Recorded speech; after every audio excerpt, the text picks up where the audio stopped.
And we are live. What is going on, everyone? It's your boy Johnny Dunn, and we are back with another one. Today, Epic VeVe live stream.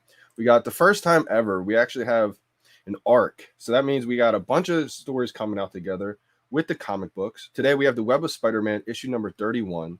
And it says, for the first time ever, we are dropping an entire Marvel comic story arc. So today's the first one. We got today, Monday. Then we have Tuesday, Wednesday, Thursday, Friday, Saturday. So we got to drop every single day of the week. And it's the first time where you're able to put all these stories together of the comic series together and make one big image, make one big storyline. So I think it's going to be pretty cool. It's the first time that we've ever had this happen. So I'm definitely going to try to get one of each one. I don't think, in the long scheme of things, it's not going to be too big of a deal, but I think it's definitely a pretty big deal. It's the first time we've ever had it. I always think the first time that we have anything on VeVe, it's always a part of history. So we're going to look back. I'm sure we're going to have more arcs. I've never actually heard of one before, so it's the first time for me. But I'm sure the comic fans, they know about this. And also, I think the comic books are going to look amazing. The one that they're going to pick, the artwork for this, they're going to do a pretty good job, I think, of picking art that looks amazing. Here we got the common for this Spider-Man issue. I think the common looks amazing. Got the web on there. Got the uncommon. Looks pretty cool. I don't think it's as cool as the common looking, though. Again, that's the common. Focus up a little bit. There we go. That's the uncommon. We got the rare with the coffin, the Spider-Man in the coffin. Oh, man. Kind of a little bit more fan of the ultra rare there. And then the secret rare. Pretty clean looking with the Spider-Man in the black suit. Again, this is part one. So, like I was just saying, anytime we get the first of anything, it's always a big deal. Let's try to focus up a little bit. There we go. How we doing, Willow Kid? Appreciate you for joining, my man. Just copped a number 300 Wally, 700 off the floor. Big cop, but I think it could pay off. How we doing, Cal Ross? We see all the golden moments going off right now. The market is closed, so I can't take a look at what the market's doing, but we just saw Spider-Man. Shout out to all the Secret Rare Spider-Man holders out there. We know that's going crazy right now. I think some just got bought recently. The floor price could be close to 80K, I think right now it is, people are telling me.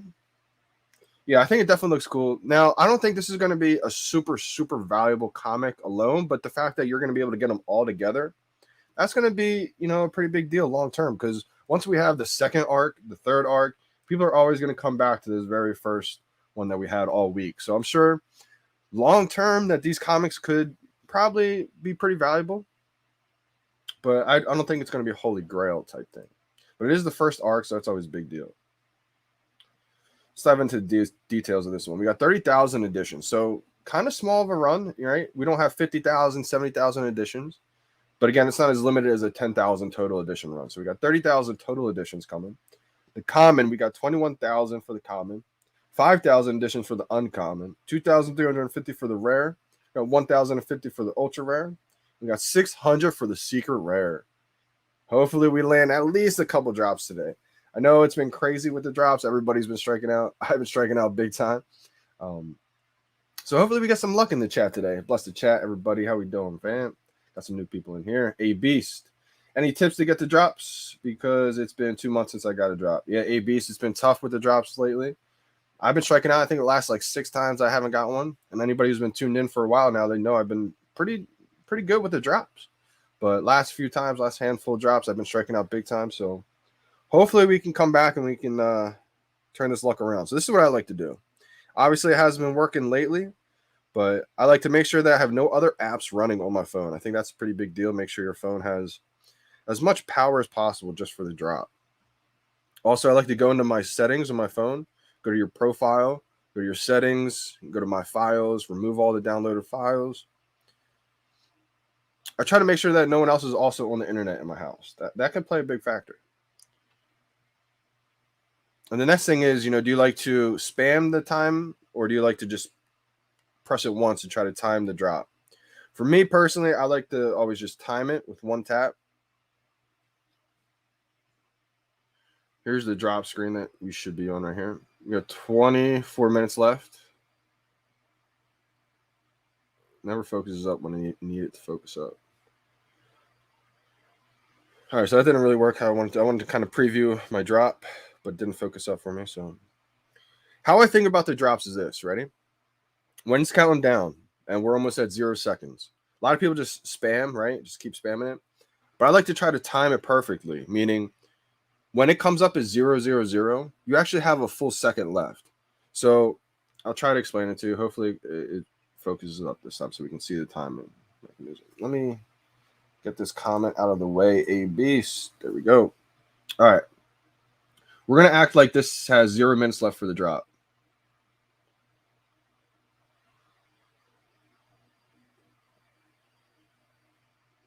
And there's 15 seconds left. You can kind of see it.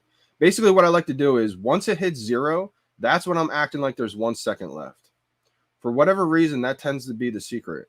So if there's 5 seconds left right now, 4, 3, 2, 1, 0, boom, then click. So it's almost like a reaction and a timing mechanism. As soon as I see 000, I almost like wait that almost full second, and that's when I'm ready to click. And for me, that's helped out tremendous in the past few times I've gotten the drops. But lately, there's just so much demand. I think there's over 300,000 people on the drop day on the app. So you can only imagine if there's 300,000 people on the actual drop on the app during the drop day. There's only 10,000, 30,000 editions that's dropping. Most people won't get one, right? So it's definitely going to be tough. So just keep trying. I know it's frustrating, but those are the tips that I like to use, and they've definitely helped me. What do you think is a better hold, Nightwing or Joker? This is a tough one. FA Joker is going to be legendary. I think FA Joker is going to be thousands of dollars. It's finally getting up there. It's 1.5. This is the first appearance of the Joker. Any Batman fan, anybody who's not even into Batman knows who the Joker is. Nightwing is incredible because it's an ultra rare. It was limited to 2 per person when it got dropped. Most people don't know that because they just weren't here during those times. Nightwing, it's a season 1, just like the FA Joker. Nightwing's probably a little bit less popular, I would say, than Joker. So that is something that the Joker has going for it. They're both done by Jim Lee, which Jim Lee is a legend. I don't think you can go wrong there. FA Joker, it's a common, but we see the commons all the time dominate, right? Commons tend to be the most popular character. That's the reason why they do it. I think those low mint Harley Quinns, FA Jokers, they're definitely going to do well. I was lucky to get a couple on the actual drop. So maybe I'm biased. I do have them. I got 3 Nightwing now, 2 FA Jokers. What do you think is a better hole? I think they're both amazing holes, Paulius. I think if you are trying to trade or sell one of them for something else because you need the liquidity is definitely king. I mean, if you can have liquidity to make more moves, it's definitely clutch. But season 1's also going to be king. Season 1 FAs, if you can, I would say try to hold on to both of them. If you can't, it's a tough one. It really is a tough one. I love both of those, Nightwing, Joker. I think I'm a little bit biased towards Nightwing just because I have 3 of them. It was my first drop ever, so I think I'm a little bit more emotionally attached to Nightwing. Trying to look at it like without any kind of bias, man, that's a tough one. Those are 2 of some of my favorite collectibles right there, FA Joker and FA Nightwing. Like, if it was between FA Joker and FA Harley Quinn, I'd give the FA Joker a slight advantage, even though Harley Quinn's going to go crazy as well. Like, those are grails. FA Harley Quinn, FA Joker, FA Nightwing. Like, so hard to get rid of those. I know you want to get rid of them for gems, probably for something else, but I think we're going to see over 5K for both of them eventually.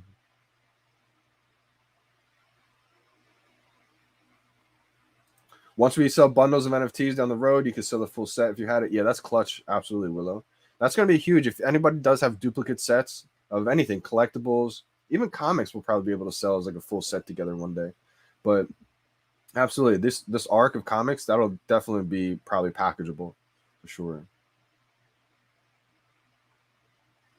Now is definitely the time. The whole gold moments are going crazy. Yeah, Cal Ross, they are all going crazy right now.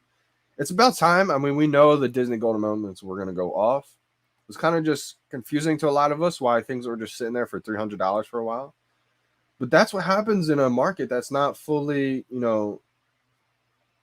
mature yet. And I say mature as in like we're all just new to the market still. I mean, even me, I've been here very long and it's only not even been a full year yet. So the market, I mean, we saw it happen with Marvel Comics #1. It came out, $7 was the retail price, and it was being resold for like $4. Like, to me, that just means the whole entire market is just, it's so new nobody has any idea what's really worth what just yet. So I think we saw the same thing happen with those Disney golden moments. People are just reselling them, not really sure of what they're holding or what the value is just yet. So it's good to see the golden moments go up for sure. How do you feel about season 1 Adventure Time set? I love this set. I actually only have series 1 of the Adventure Time now. Both are going to do amazing because both are season 1. I just like the series 1 a little bit better just because it's the first ever series of Adventure Time.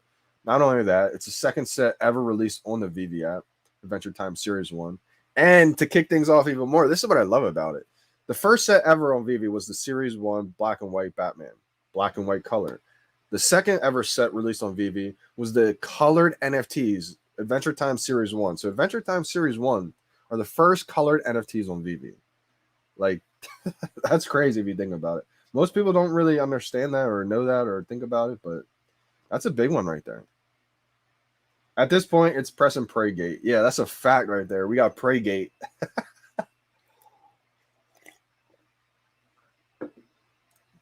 Johnny Gate, need to turn stream off right before the drop. Yeah, I may have to these days.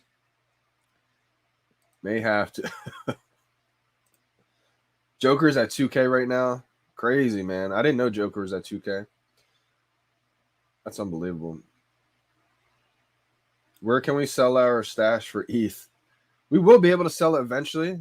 A lot of these artist collectibles will be interoperable. So the artist decon collectibles, all the decon stuff, all the collectibles from any artist, even prior to decon, after decon, those are going to be interoperable. We're going to be able to send those NFTs to our Immutable X wallet and then sell for Ethereum, which is going to be game changing. Once we're able to get on that ETH network, I think we're going to see floors absolutely skyrocket on a lot of these. Let's go, Jordan Finch. How we doing? Homer and Bart can be right under Walt and Mickey one day for obvious reasons. I agree, self-plug. That's why I got two. A lot of people keep saying, like, oh, you just want Homer and Bart because you have two. Like, no, I thought Homer and Bart was going to be iconic.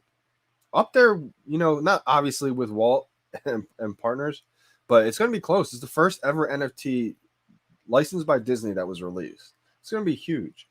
So maybe we do see Elsa, you know, R2D2 keep being more expensive than Homer and Bart. But I think, because that ties into just how popular the IP is, right? I mean, this is the first ever Star Wars. Elsa is gigantic. So those are going to go off, right? Those are going to be huge. I think Homer and Bart being the first one is going to be iconic. So that's why I had to grab two. Not only just for my showroom, because I love the way the signature looks. That gold base looks amazing. I've been putting in my floor, my ceiling a lot of the time. But I think value-wise, that's going to be a big one. Can't even imagine what's going to happen the day that the Disney NFTs become interoperable. It's going to be unreal. I see that kind of happening later because it's a bigger brand like Disney. But, man. Long term, what do you think is more valuable, Joker FA or DeLorean Ultra Rare? You guys are asking great questions. Now, instantly, I want to say FA Joker, right? But here's the kicker. This is why the Ultra Rare DeLorean, I think, is still slept on. And I still think it's going to be over, you know, what it is right now. I think it's like 1.2K, which is crazy to me because it was just $180 like a couple months ago, right? Luckily, I got one. But, whew, shout out to everybody who's holding like 5 or 10 of those bad boys, because I think that's going to be huge. Can you just imagine? I'm sure we're going to get Fast and Furious cars soon. I'm sure we're going to get other luxury cars, classic cars, old school classic cars, futuristic classic cars from GM. I'm sure like muscle cars and stuff like that. That's the way I see things going. All different types of cars, right? So when that happens, those are going to look amazing. I'm going to want them. But what's going to, I think, really blow up then is the first ever car that's released on VeVe, which is the DeLorean. Obviously, the DeLorean doesn't look as luxury or as like aesthetic-wise as cool as some of these other ones. But that's why I think they did it. You know, the first ever car, it's going to bring you back to the future, right? They're always like so good at tying in little hidden gems. And so that DeLorean is going to go crazy, especially once it's drivable. I could see 5 to 10K for that ultra rare DeLorean. I really could, which sounds mind-blowing. There's 12,500 editions, too many. You got to think of how many people are going to want the first car, the first vehicle ever on VeVe, right? That's crazy. But FA Joker is going to be crazy too. I think that's Series 2, right? Series 2 or 3. Oh, man. It's tough. It's tough, Knight Rider. Instantly, I want to say FA Joker, but if you can, it's another one of those where if you can get both of them, I think it's going to pay off big time. Sniffles are back. Jesus. May have to start doing the show from a different spot in my house. May have to do it in my room or something. All right, let's go. Dude's in the building. How we doing today? How we doing, fam? I'm doing well. Feeling a lot better. My stomach's feeling a lot better, so that's good. Do you think we get a big drop announcement for this weekend or the next? I'm not sure. I think if it's not this weekend, it'll be next weekend. We got a lot of comic books coming up this week, so I'm thinking maybe by the end of the week. What's today's date? Or it's today's Monday, right?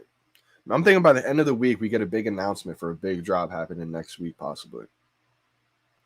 Let me go over one thing that I wanted to show you guys that I thought possibly could signal a huge drop coming soon, sometime next week.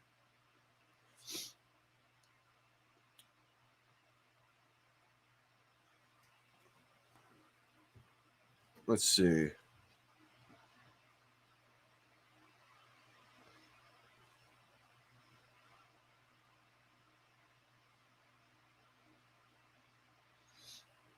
Aha, here it is. Let's go. Everybody loved this tweet. All right, so shout out to Crypto Khaki. That's my dog right there, Todd Fowler.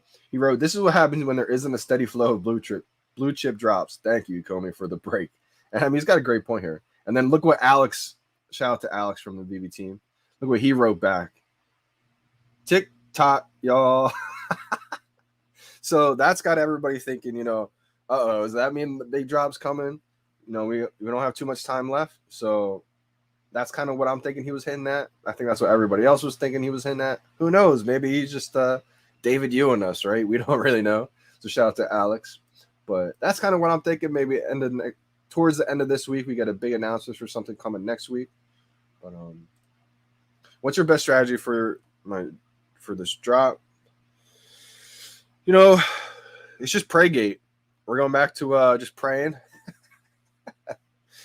The drops have been so hard, everyone, to where it comes down to a lot of luck these days. You just got to get lucky. I am going to try to hopefully just time it right and buy it. We got 11 minutes left to the drop. Jordan Finch, it's definitely going to be tough. I just like to try to give myself the best chances possible, deleting all my files, getting everything situated.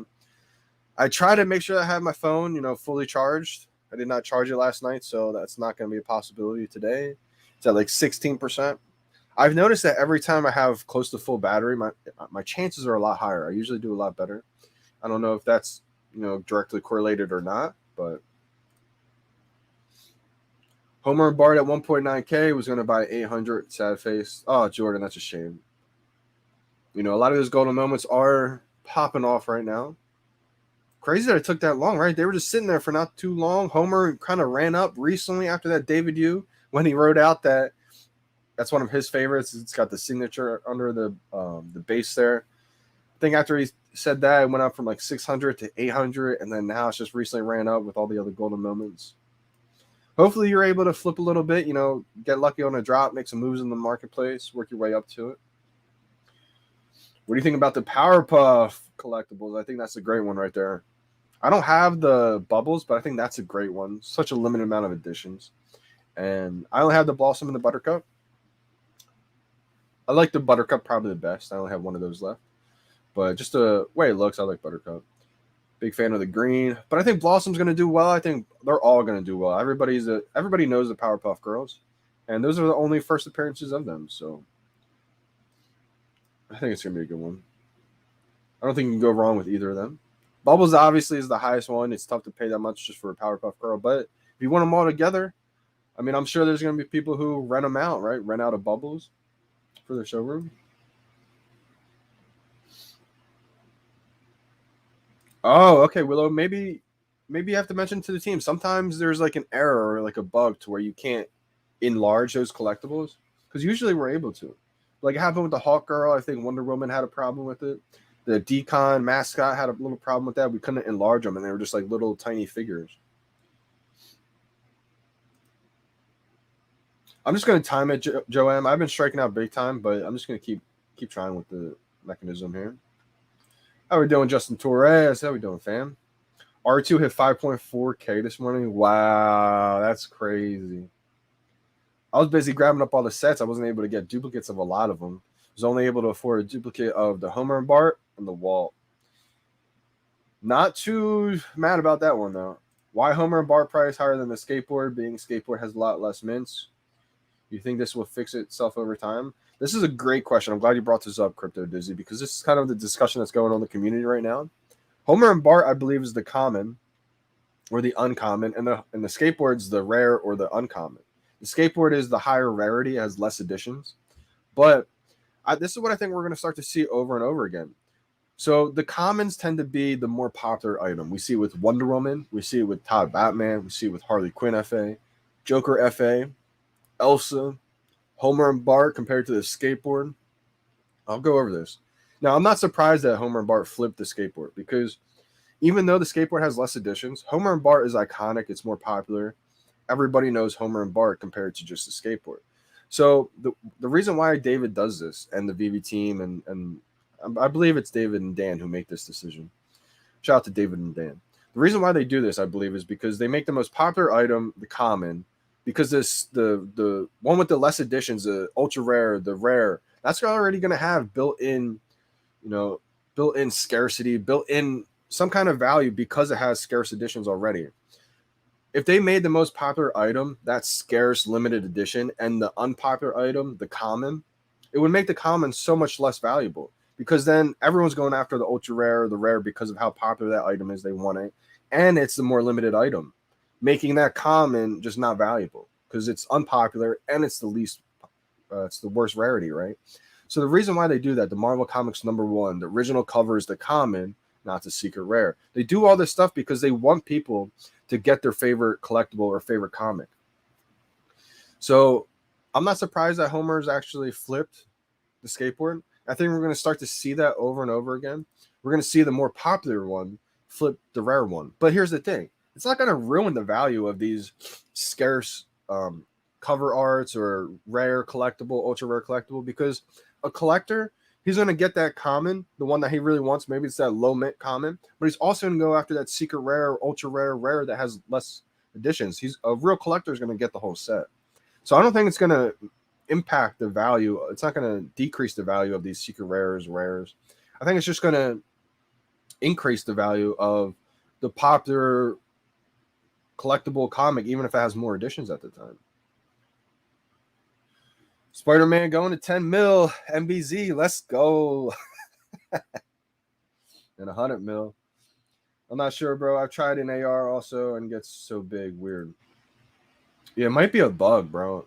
I'm not sure why, Willow. I'll ask somebody from the Comey team. I'll ask Reese or somebody if that's like an issue, a bug, or that's just how the collectibles are supposed to be. You guys see the laughing bat booming? Yeah. Shout out to everybody who's holding one of those, at least one. I think Ray Fixie's doing work on that one right now. He kept tweeting it out there. So anyone who's laughing at the bat who laughs, the bat who laughs has the last laugh now. Yep, it happened with Wonder Woman. We only got a tiny bit of snow. Hopefully, Doobs, you're out there shoveling. You don't get sick. Dress warm. Yeah, 3 feet's a lot, my man. Hopefully, put some salt out there. I actually put salt out on my sidewalk the other night, and we only got a light layer of snow, and it just turned to rain. It was actually a bad decision to put salt out there. Wow, that's crazy, dudes. Be safe out there, my man. Yeah. How we doing, Paz? We got Jerry in the building. Alex trolling us now, too? Yeah. Alex trolling us now. Oh, no.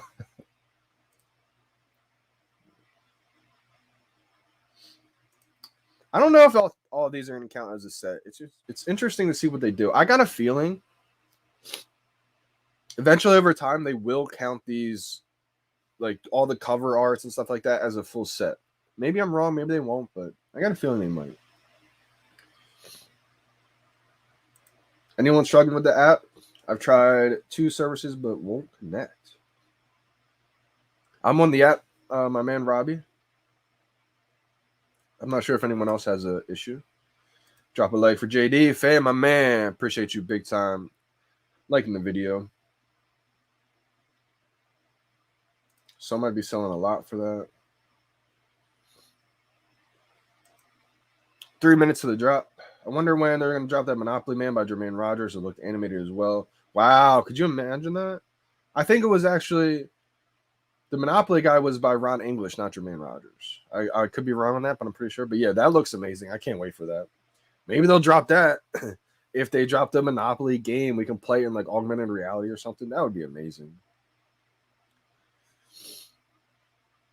Oh, Knight Rider, great question again. What do you think will be long-term more valuable? The Adventure Time Series 1 or the first ever released stamps, Day of the Dead set on VeVe?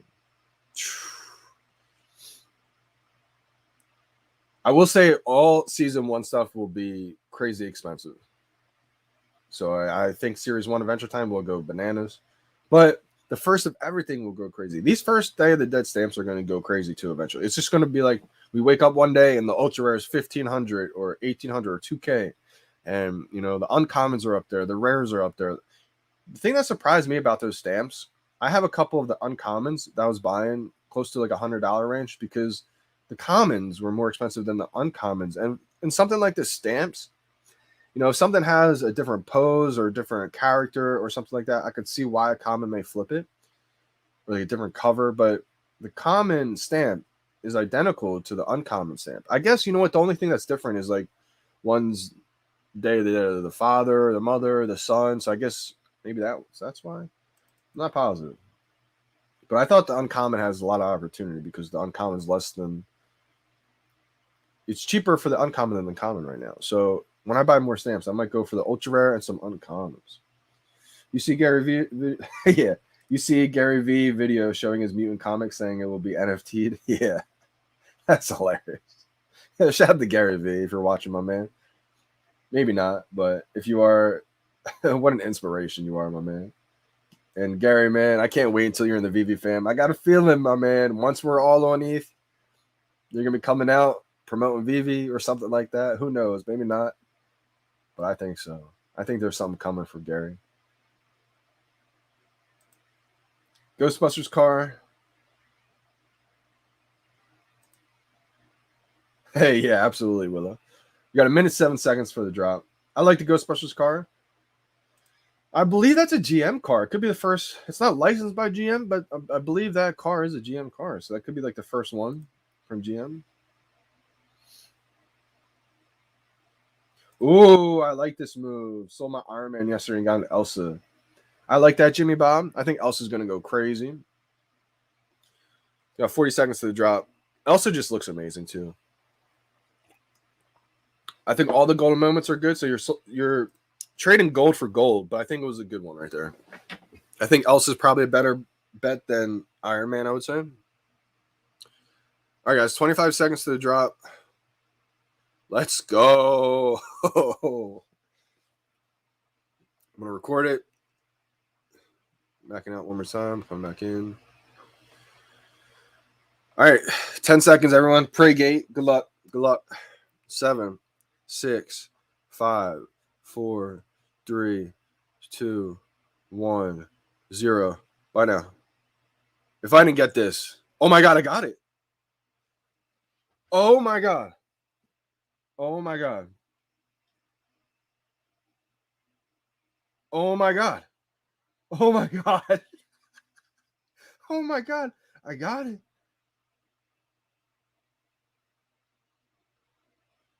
Oh my God.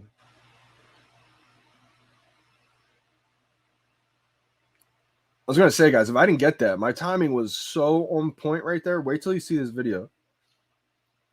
Oh my God, I got one. 948. Let's go. Let's go. Oh my God. Oh my God.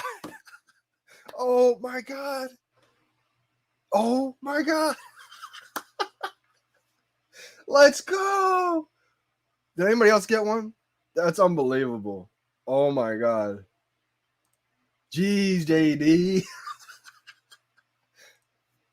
Oh, guys, I just struck out for like 8 times in a row, and I finally got one. That's unbelievable. Everybody's timer keeps being bugged. Dang, Paz. I kept going back, so I don't know if you guys. I think I did record it. Let me show you guys. So I feel like since the timer's been off for like everyone, this is what I did. Let me see if anyone else got one. 9:48. Let's go. Man, I'm so happy right now. You're back. Let's go, Green Goblin. Let's go. I feel like I just was in a slump. Like this reminds me of baseball. Like I'm in a slump for like a week. Can't get a hit. Don't even want to get in the batter's box. That's the mindset like you have in baseball or any kind of slump. When you're in a slump, you don't even want to get in the batter's box, right? You got to flip the switch and play those highlight reels and get back in the swing of things before you get in that batter's box. And that's what I did. I was playing a lot of highlight reels of me getting that secret rare Spiderman. But this is all luck. this is all luck. Let's go. Knight Rider got one. Let's go. Shovel my pain away. Dupes. Tapping multiple times didn't work. Don't work again. Yeah, I don't think that tapping multiple times works on these kinds. I think the only time it really works, the spam gate, is like on those blind box collectible drops. Let's go, Kelvin. All right, so let's watch the film. Let's go. All right, here's the film. There's like 12 seconds left when I start recording. 10 seconds left. So I guess I didn't record me going back, but I had gone back and came back in.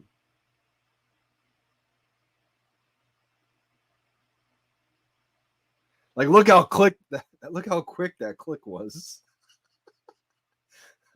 Let's go back. I wanted to focus up. All right, we got rid of this comment. This is the fastest. That's why I said, like, if I don't get this one.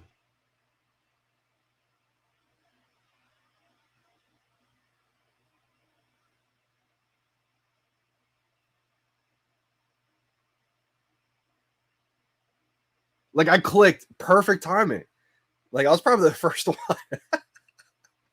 Let me tweet this out there because this is going to be crazy.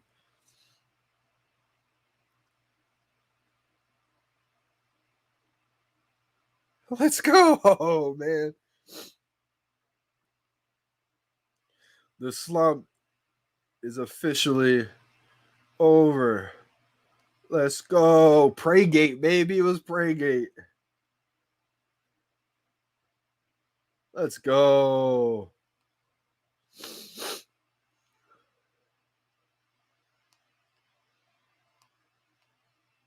This is crazy. I can't believe I got it.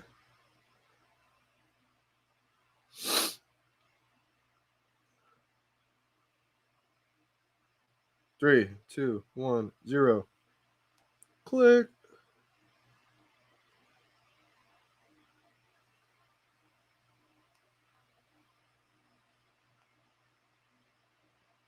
I'm gonna put the link to this live stream here. Let's see how many people join. Man, my sniffles are back.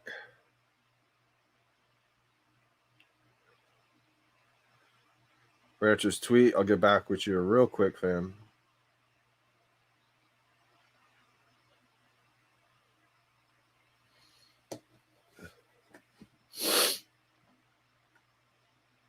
Willow struck out again. Dang, my man. Big dub. Let's go.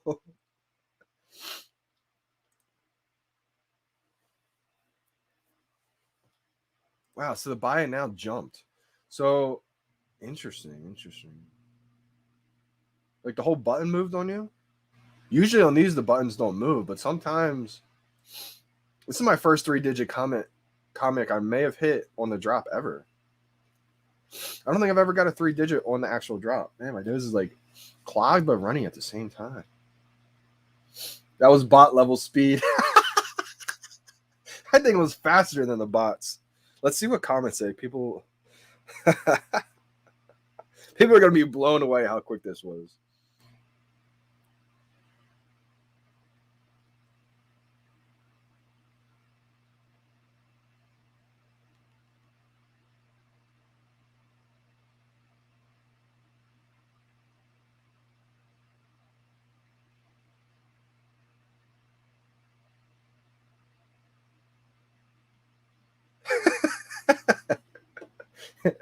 Alex from the community just said, clearly using bots. I said, I'm faster than the bots. I'm alien speed.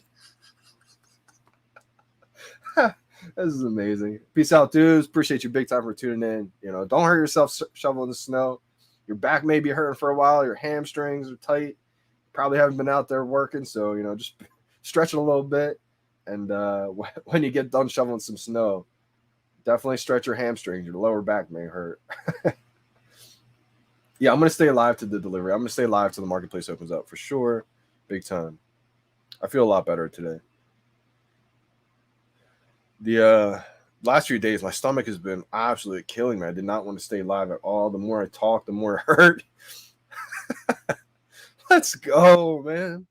Let's go. I haven't seen one of these in ages.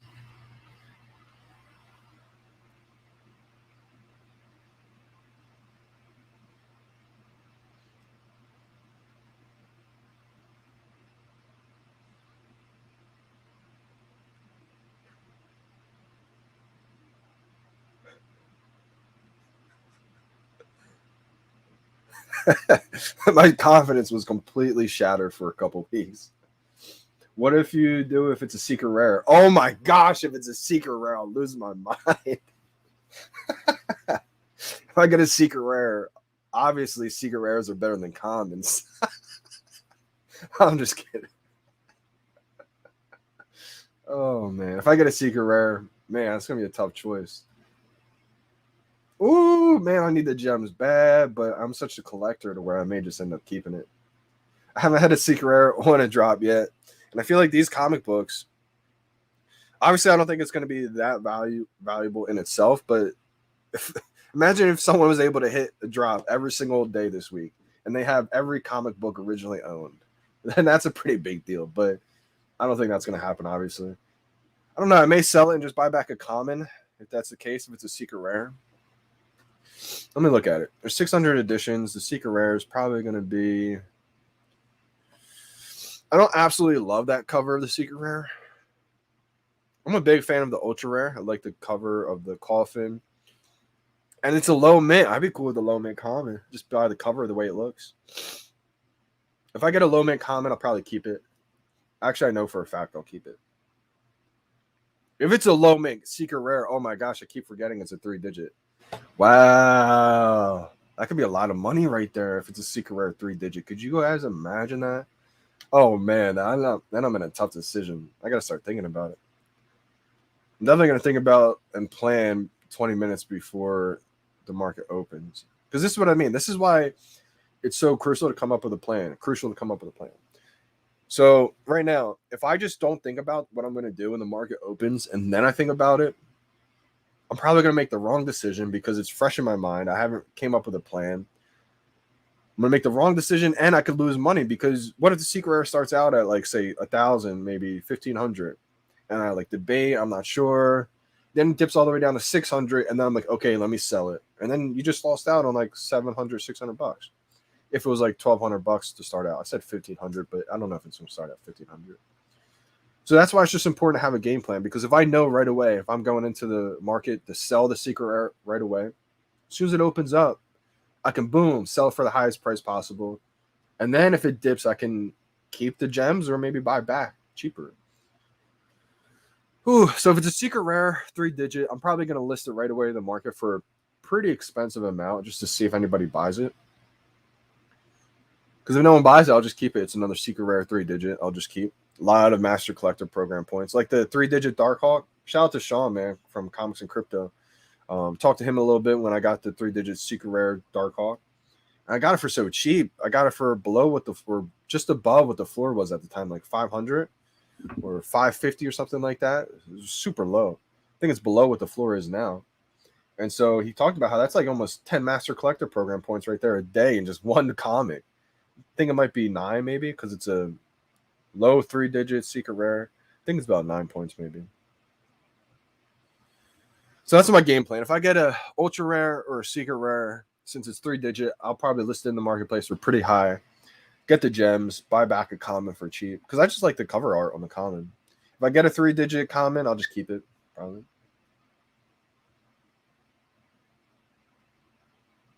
No way, Robbie, you got one, but it failed. No. Did you get all the way to the confirmation screen? If you did, I would like try to go back in, like go back to this screen and then come in, and you may have a pending order. That's what happened to me for one of the collectible drops. I think it was Iron Man during the Disney drops. I got to the buy now screen. It said like error. I was like, are you kidding me? I got out, came back in, and it said I had one pending. Adam Gonzalez been gone for 2 weeks. I came back and prices are crazy. Can you give update? Yeah, absolutely. Wow, that's amazing. 1111, make a wish, Shaw. Now, I will give an update. So the prices have gone crazy. I've actually been wondering this if anyone's like gone on vacation or just exited the app, hasn't been back since. I was thinking like a month ago, but this is actually a perfect example because you were gone for 2 weeks, right? Prices of Spider-Man Secret Rare might have been like 30K when you were there. It's 80K right now, my man. Secret Rare Spider-Man's 80K, about to be 100K. Prices are going crazy. Marvel Comics #1 Secret Rare is like right behind it. I think that's like 80K. I don't have that one though, but I think that's a great one. Marvel Comics #1 is almost $500, I think. Batman Rizzo, that's like 25K, I think, right now. Todd Batman's like 13K. Things are going crazy right now. Superman's like over 7K. I think what's happening right now is a combination of everything. We got an influx of new users. We have like 40,000 new users a day, which is mind blowing. We got over like 1.5 million monthly active users. Mind blowing. We got people from the NBA here now, and this is gonna trickle down through the whole NBA so fast. Rudy Gobert, shout out to you, my man. I don't know if you ever watched this or not, but big fan of the NBA, big fan of you, Donovan Mitchell. Like I know all you guys, so it's just crazy to see that you guys were in the VeVe AMA a couple nights ago, the Twitter Spaces. So we got NBA players, and they're not just any NBA players. We got all stars: Donovan Mitchell, Rudy Gobert. I mean, one of the best centers in the league. Like these guys are all stars. So they were in the VeVe AMA a couple nights ago, Twitter Spaces. They're finding out about the VeVe app, Comey, and word on the street is that he bought a Secret Rare Spider-Man. So I'm not positive, but I think that's probably what happened. And word spreads fast in the NBA. He's calling up his buddies, yo, check this app out. It's a new NFT project, not just on his team. He's got friends all around the league. So we saw what happened when LaMelo Ball bought a Bored Ape, right? I don't know if you guys were around last summer, but I was there the day Bored Apes got minted. I saw the whole evolution of it. I saw what happened to the whole space after the first day LaMelo Ball bought a Bored Ape. Like I saw the trend, I saw what happened, and everything that happened back then is starting to happen right now. Little by little, word gets out, word starts to spread. They're influencers. They influence their friends, other NBA players. They tell NBA players, "Yo, I just bought this Spider-Man. It was 30K. In 2 days, it's tripled." Like, what do you think these guys are going to be doing? They got millions of dollars, right? They're going to find investments that are fun, that they're into, that's the next best thing. So I think that's happening. I think people are realizing that MTL, the money transmitter license, is almost here. It's right around the corner. We're about to have a lot of these NFTs on OpenSea, Immutable X. So we just have a bunch of things happening all at once at the same time. The whales are scooping up everything right now. And also think about this. When someone sells, say if a whale buys your Secret Rare Spider-Man for 50K, right?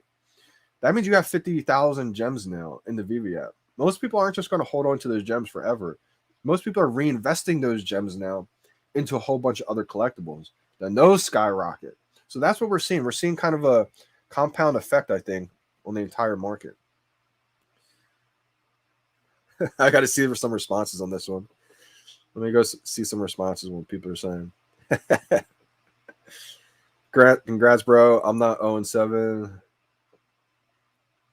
I snagged one too. Let's go. Good work, man. Let's go. Warehouse. Let's go. Kane got one.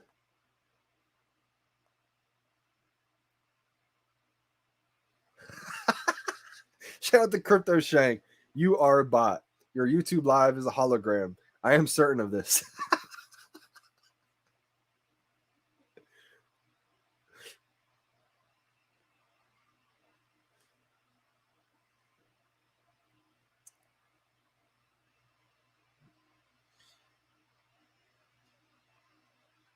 Johnny Robot.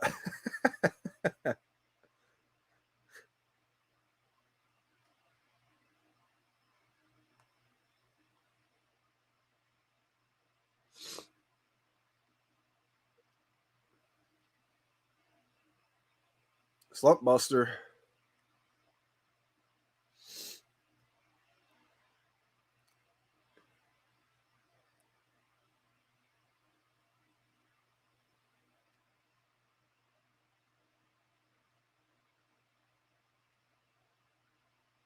The game has changed.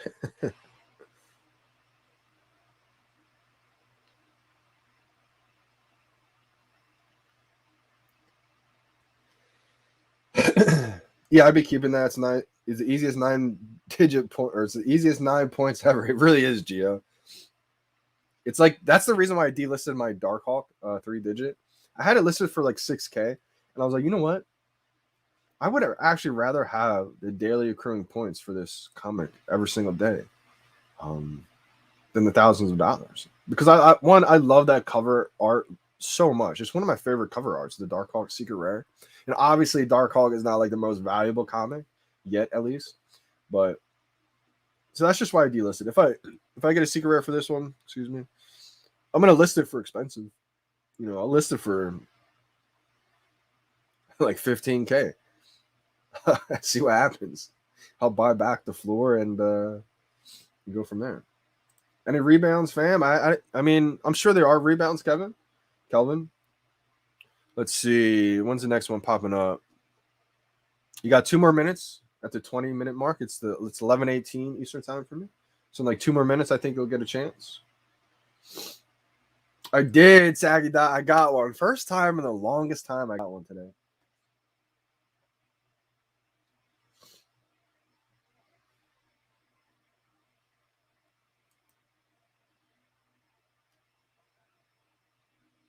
Ooh, okay.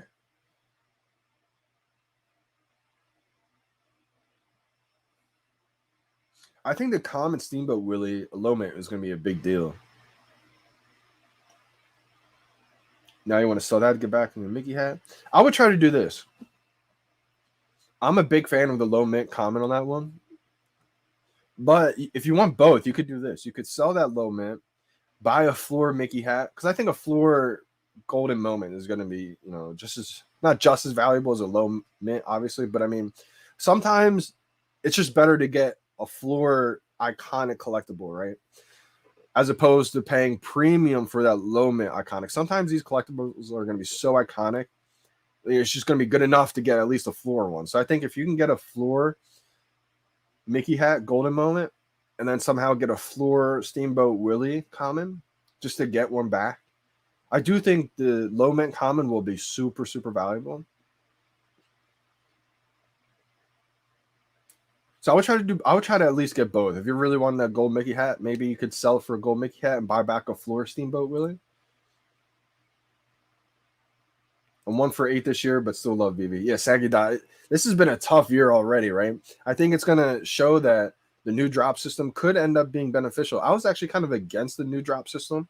I really love the way things were, but I think we've exploded so much recently to where it's inevitable at this point. We need the new drop system. So I think the Master Collector Program points are going to be pretty big to get the collectible that you want in the future.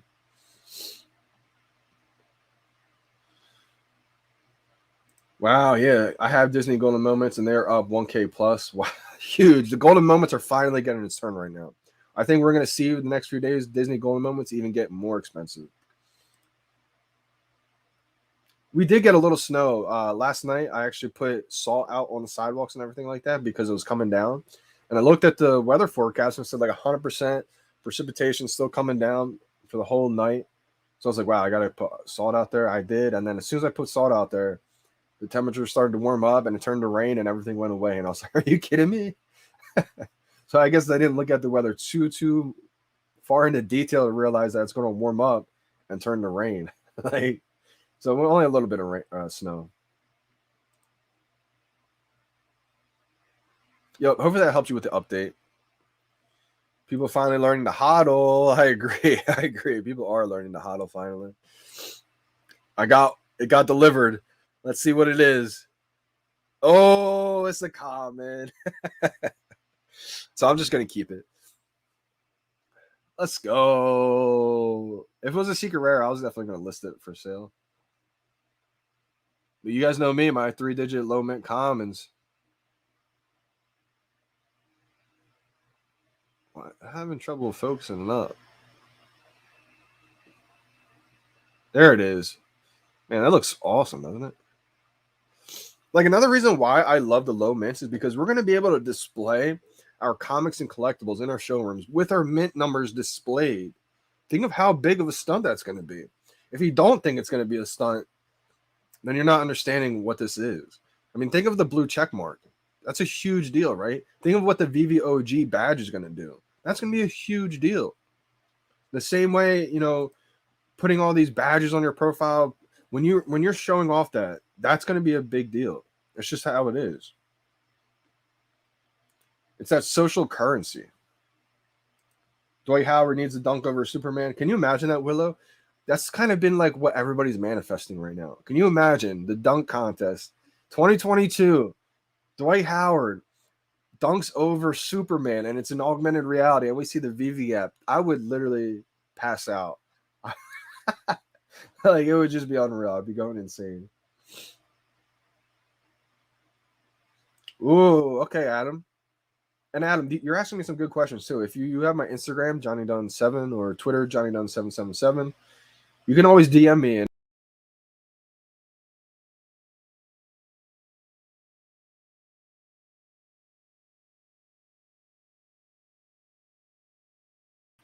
sorry about that, fam.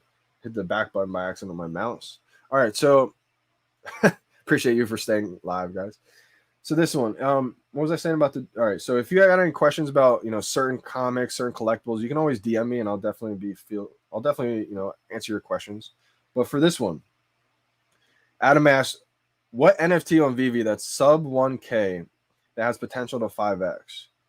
This is a good one here. This is a good question.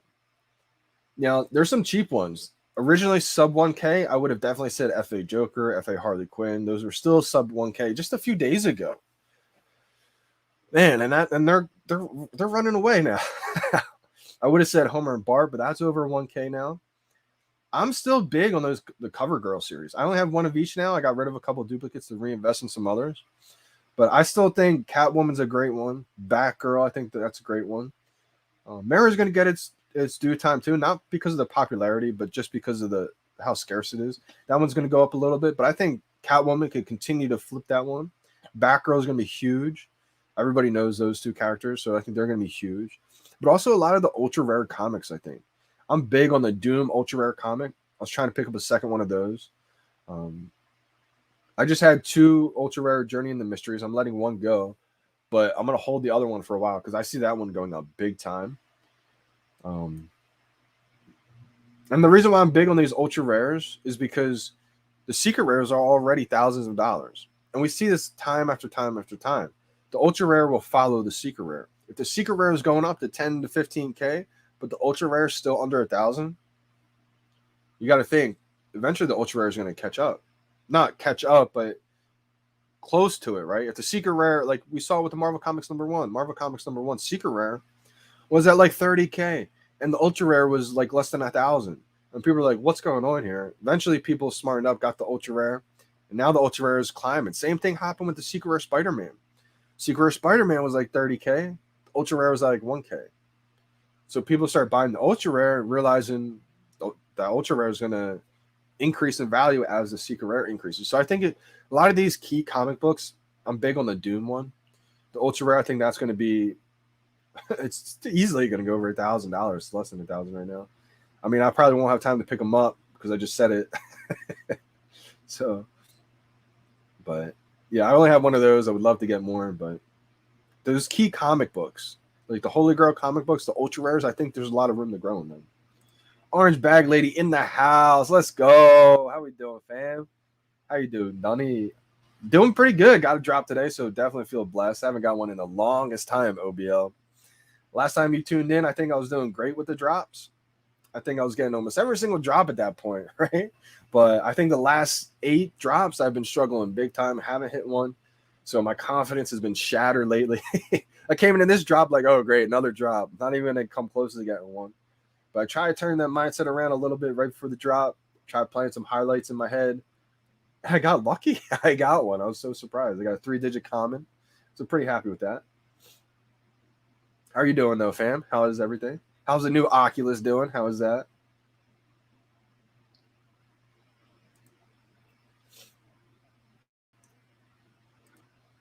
I've been trying to convince my mom to buy a Tide for retirement. She can't imagine going to 100K, and it isn't even about the money. I guess I'll have to keep trucking on my crypto journey.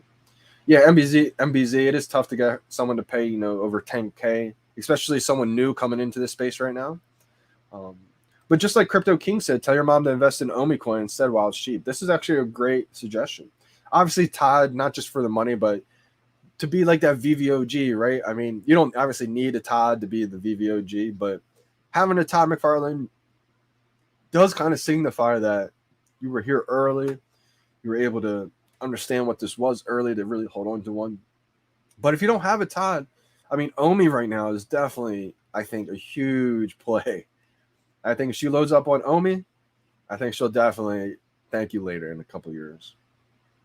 Not even a couple years. I think in a few months. I think in like half a year. Hope you can get that secret rare. A little late on the chats. I'll fast forward a little bit, but I got a low mint common. Low mint common. Now you got to complete the full set.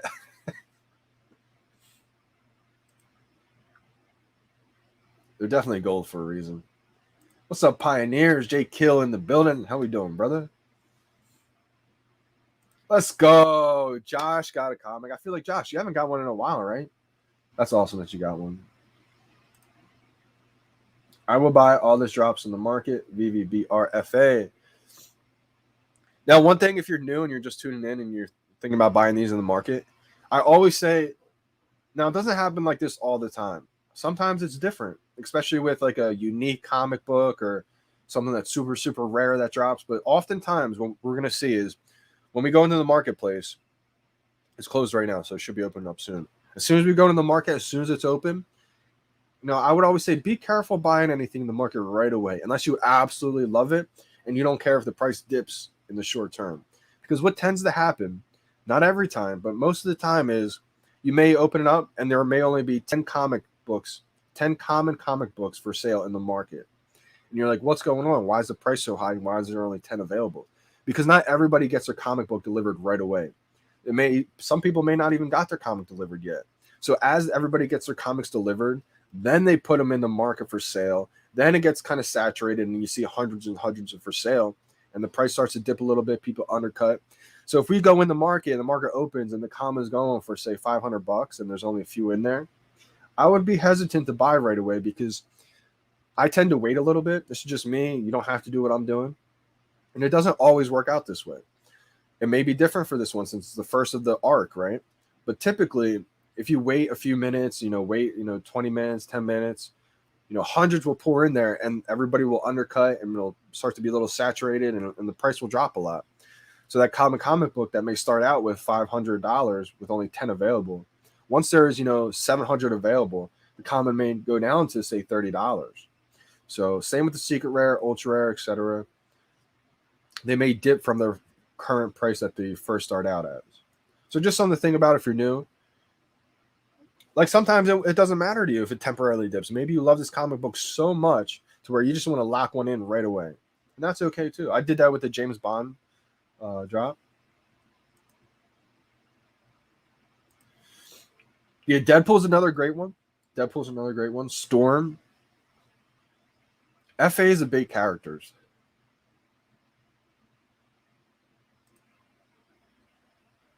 All common comics could easily 5x. Top 5 common comics. I agree. When you have Holy Grail comic books, it's definitely going to separate itself from the random comic books that drop. And I would say the top 5 comic books, you obviously have the Marvel Comics number 1, Fantastic Four number 1, Amazing Spider-Man number 1. I would kind of rank Fantastic Four a little bit above Amazing Spider-Man number 1 personally, but I'm not a comic guru. I'm not a comic expert, so maybe it's something that you have to pick comics and cryptos and slip in comics mindset on. But those are definitely the top 3 grails. And then you also got ones like Fantastic Four. The Doctor Doom one, that's also a great comic book. You got, where's some other ones? Miles Morales, that's a newer great comic book. The Secret Rare actually has a physical counterpart with the Miles one, so I do like that Secret Rare a lot too. I like the Ultra Rare that I don't even have as well. But I only have the Rare, the Uncommon, and the Common, I believe. I have a 300 mint number for the Com and Miles Morales. I like that one a lot. Also, Daredevil. Daredevil is also a great comic book. It's up there. Journey into Mystery is another great one. Those comics with the original art covers will move up also. I'm big on them. Doctor Doom Ultra Rare, that's a good one. Yeah, that's I love that one, Adam. Adventure Time is like a huge global brand, you know. You're right about that, Gio. This is history, man. It really is. We are part of history. I know it seemed like I was a moon boy when I kept talking about how like this is part of history. I've been saying this stuff for months, but we're starting to realize that people are finally starting to see what I was saying, see what we're all saying, because it wasn't just me. I mean, a lot of people in the community were saying this.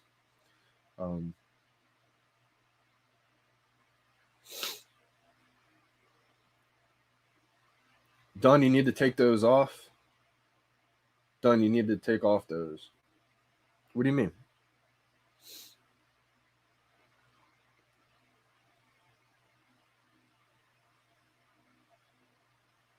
Fun Under the Sun. How much did you get your 3-digit Marvel #1 comic for?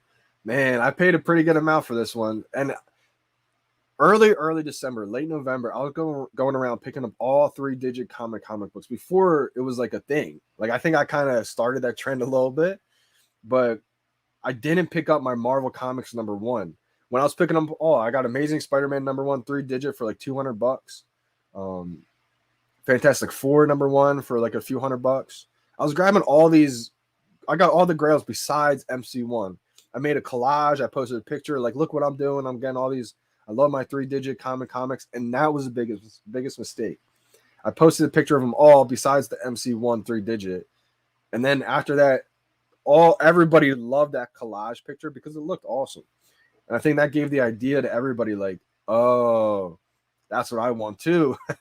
And so all the 3-digit commons were going crazy after that. All December they ran up big time. Finally, I went back. I was able to flip my way into some gems, snag the MC1 3-digit common at like $2,500. I think I paid $2,500 for a common comic book. At the time, I could have got Secret Rare comics, right? But not that I know, but I really love so much the 3-digit commons, and not having the MC1 was pissing me off big time. Needed to grab that one. I think they're going to be huge. Because think about this. I think Secret Rares are going to be big. I think they're going to be huge. The same way, I think some variant covers are going to be huge. But I think the 3-digit commons are going to be big time. Like, one, it's more scarce. People don't realize this. A 3-digit common, Marvel Comics #1, is actually more scarce, more limited than the Secret Rare. People are like, no, it's not. There's 40,000 of them, or how many? I said, no, listen to what I'm saying. A 3-digit common, Marvel Comics #1, is actually more scarce than the Secret Rare. There's only 500 available of the common, 3 digits. There's more available for the Secret Rare. And the common is the exact physical counterpart as the one that's selling for millions. So that's why I wanted the common. Now, if I'm able to get the Secret Rare and stuff like that, sure, I'll get it. I think they're going to do amazing, because what's going to happen is someone who has got unlimited money, right? They're going to go after that 501 Marvel Comics #1, the common. But they're also going to go after the Secret Rare. If it's at 100K, they're going to pay 100K for it because they're a true collector. So that's why I think the Secret Rares are still going to do amazing. Let's go. Fun Under the Sun with the super chat. Let's go, my man. Appreciate you big time. Smash that like button, folks. Let's go. Yep, Batman Who Laughs is going crazy right now. Anybody who held on to that one is having the last laugh for sure. My portfolio is about to go 20,000 past my expectations 1 month early. Wow. Let's go. VeVe's changing so many lives, seen so many people's accounts blow up. That's why I kept reposting a lot of people on Twitter. I've been seeing people say like I turned $300 into $100,000. I think Sam was one of those people. So shout out to you, brother. You did work. You're amazing flipping job. And there's other people who put like $100 in and they turned it into 12,000. Like that's unbelievable. So just amazing to see stuff like that happen. VeVe is truly blessing so many people. I did get this drop, KA. Yep. When Kripken's gonna have a turn at Mooning, I'm sure they're gonna have their turn, J Kill. Everything season 1's going off right now. Dude, I bought a rare Morales for 370. I was nervous, but I think I did okay. Okay, yeah, it just ran up big time. I didn't even know it was at 370 already. Insane. Like, just to give you an example, that rare, I think, is the all red one, right? I love that comic book. That was going for like less than $150 for the longest time. It was like 130, 120. I think it was even like 90 at one point. So like, just goes to show, if you just get things that you love and just hold, things will go up. Not financial advice. Let's go. D Ramos. This is what I'm talking about. I can't believe this journey. From April 2nd, 6K later, to now 100K collection. That's unbelievable. Like, people don't realize like what's really happening right now. JD pumped the 3 digits before I could get there. Kelvin, my bad, man. My bad. I almost pumped them before I was able to snag them all. I didn't even know I was pumping it. I didn't realize I had any kind of influence like that at that point. It made me really put things into perspective. Like, okay, I gotta make sure I grab all the ones I want before I go promote what I'm doing. Invest in those older comics, Spider-Man #1. Yeah, I don't think you can go wrong at all. Putting your money, not financial advice, is just my opinion. I could be wrong, but I don't think you can go wrong looking at Fantastic Four #1, Amazing Spider-Man #1, Marvel Comics #1, Journey into Mystery. All the top comic books that just got released. Not just got released. All the top comic books that got released first, I should say. Let's go. J Kill was 60 cents. That's big time, my man. I kind of chilled out around like 46 right now. I think I'm at 47. I had like 53. I was going to keep going for sets, but I was like, you know what? I'm not going to be able to keep up. There's going to be a set dropping every day eventually. Getsy, missed today. I'm surprised I hit today, Getsy. I really am. VeVe Pokemon cover. What? And thanks for all your help over the months, Johnny. You're really a legend in this, man. I appreciate you, MBZ, big time. I'm just glad I could help. I just try giving my experiences, things that's helped me, things I've learned through this journey. Because I didn't know anything about NFTs, crypto, nothing before March, guys. I was not a collector before March. And now look at me. Look at my background. VeVe, what happened is, I think I was always a collector deep down. But I just went away for years. Like after Pokemon, after I was a little kid, I played with the cards when I was a kid. I think I was a collector back then. But like after everything that's happened in my life, it was on the back burner. I didn't have money to collect or anything like that. So now VeVe just has reignited the collecting instincts in me, basically. And I think everyone's a collector deep down. And that's what VeVe's doing. VeVe's bringing out the collector in everybody. Even people who didn't think they were collectors. They drop something that you love, and now you may want to invest in a whole bunch of different things to that. Collecting is just investing in things that you love. That's all collecting is. So like some people like to invest in stocks. Some people like to invest in businesses. Some people absolutely hate reading random businesses and stocks that they don't actually own or know nothing really about. And it's just words on a thing. People would rather invest into assets, into collectibles, in the physical collectibles, in the digital collectibles, because they love it. So you can look at it every single day. Like I look at this every single day, and it's not even a big investment. This isn't, thousands of dollars. This is just for my enjoyment. Like this is going to keep going up in value, obviously. But I got this because I absolutely love it. Like, just look at this. Like, this is my baby right here. This is my first comic book ever. So, and it's the same with the collectibles. Like, I absolutely love this Todd Batman. Is it really valuable right now out of its case and everything? Probably not. but I got it because I love it. It's like the collecting in me. So collecting can just be investing in things you absolutely love.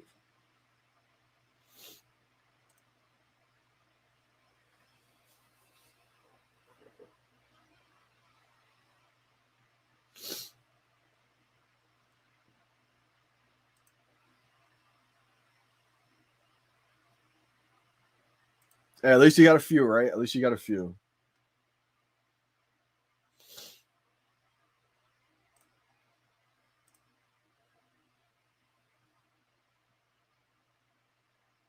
Let's go. You helped me get into VeVe, and my total investment is already paid just on my secret rare Daredevil #1. I still have a walt for retirement. Wow, Kelvin, look at you, my man. That's amazing, bro. Like a walt's already like over, it's like 30K basically. Like just think about that. And secret rare Daredevil, bro, that's a huge comic book right there. I think I have common through the ultra rare of the Daredevil, and that's a New York City Comic Con. That's gonna be a great one right there. I should have consolidated in the grails. Ah, okay. Interesting. Interesting, Jacob. That's kind of what I did. I built up the foundation of like 53 sets and everything like that. And slowly I started to almost like trade off a set for, say, another set or like another grail that I absolutely loved. I didn't want to make. So I saw a lot of people just eliminating all their sets, selling off everything at once, and then going into the stuff. And I didn't want to do that because I knew you'd be losing out daily on a lot of Master Collector Program points. So I wanted to like use my foundation. I didn't want to dip below 45 sets really. And just kind of like as I went from like 52, 53 sets, just slowly like I went down from 52 to 51 sets. But I may have stacked like a little bit more valuable of a collectible there. And just stuff like that. Miracles do happen. Facts, my man. Facts definitely do. Miracles happen all the time. You just got to have faith, believe, and stay course. Stay true to the process, you know?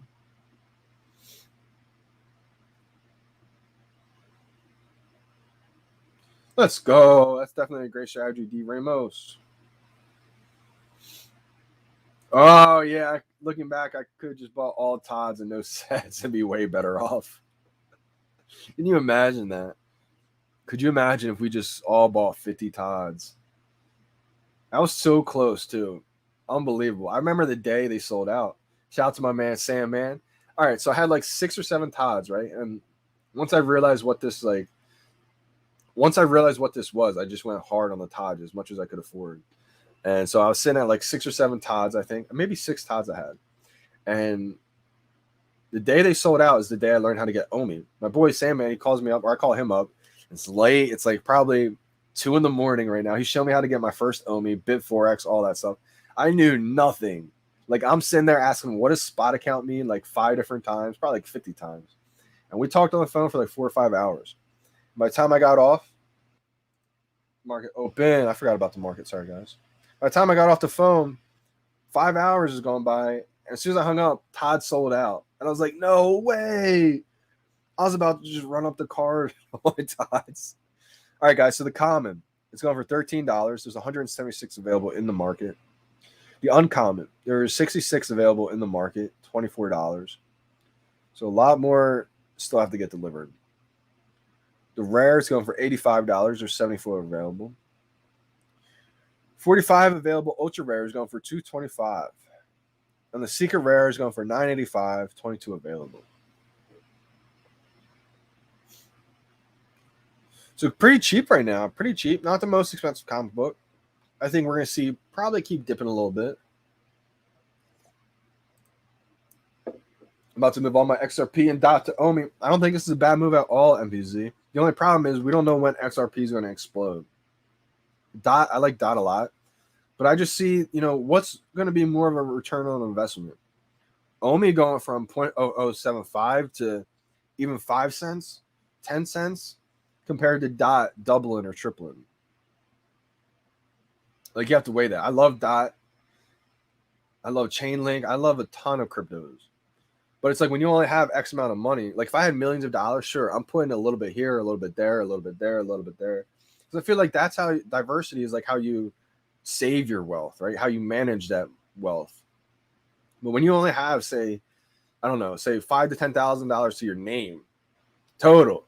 What's the point of putting, 500 here, 500 there, 500 there, as opposed to putting it all in on the best project that you feel safest, comfortable, confident, long-term with? To me, if I only had X amount of money, I'm putting it all in if I trust this company investment that much. That's just how I think, though. Maybe it's not the right thing to think, because I know a lot of people are saying diversify, which any route you go, I don't think is a bad decision. But if it was just me, I had limited capital, didn't have much money. That's why I did. I'm just talking from my experience. I only had a little bit of money. Did not have much money at all. So in my head, it made more sense. Okay, I found the best investment. I felt like a once-in-a-lifetime opportunity with Ecomi and VeVe. Why would I? It would almost be more of a risk to me taking the little bit of money I have and putting in a whole bunch of other projects when I could just put it all into this. And that's what I did. So hard to imagine VeVe failing at this point. MBZ, exactly, my man. That's what I mean. Like, think of these brands that, okay, even if we just had Marvel alone, you know how big of a deal that is? Marvel had to vet VeVe, vet Ecomi, have their lawyers trust the Ecomi team. Then we have Disney. Like, what?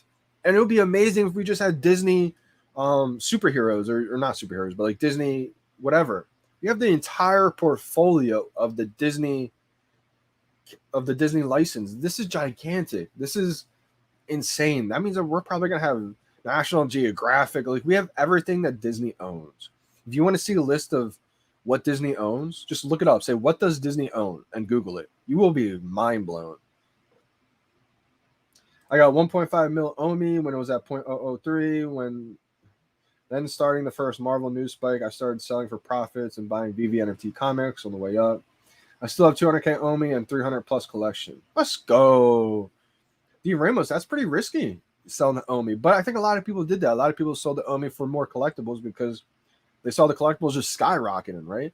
I don't think it's a bad decision because you're going to win either way. It's not like you're taking an L. I think OMI is going to be huge long-term. Like, huge long-term. But, I mean, why have it sit there if you can make profits now? So I don't think that's a bad idea. I gave up on XRP a long time ago. Yeah, I think XRP will get its time. I do think XRP will go up. I think XRP eventually, we just don't know when it's going to explode. It's the same with OMI, right? We know it's going to explode. We just don't know when it's going to get listed on Coinbase. All these things that are going to happen. It's just a matter of time.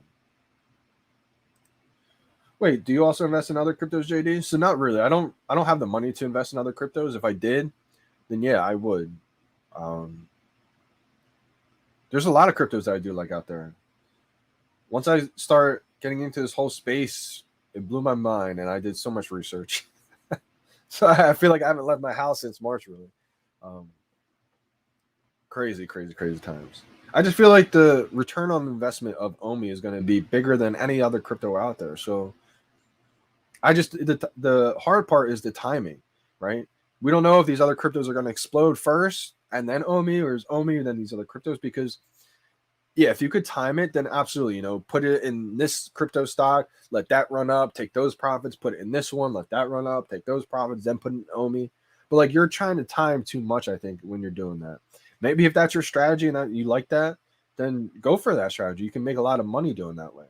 But for me, like, one, that's a whole nother aspect of time that I would have to deal with, and time is limited already. So, and like mental stamina, right? You got to think about the stress. So I just like to sit and hold for a lot of things. It just keeps my mind from thinking about it.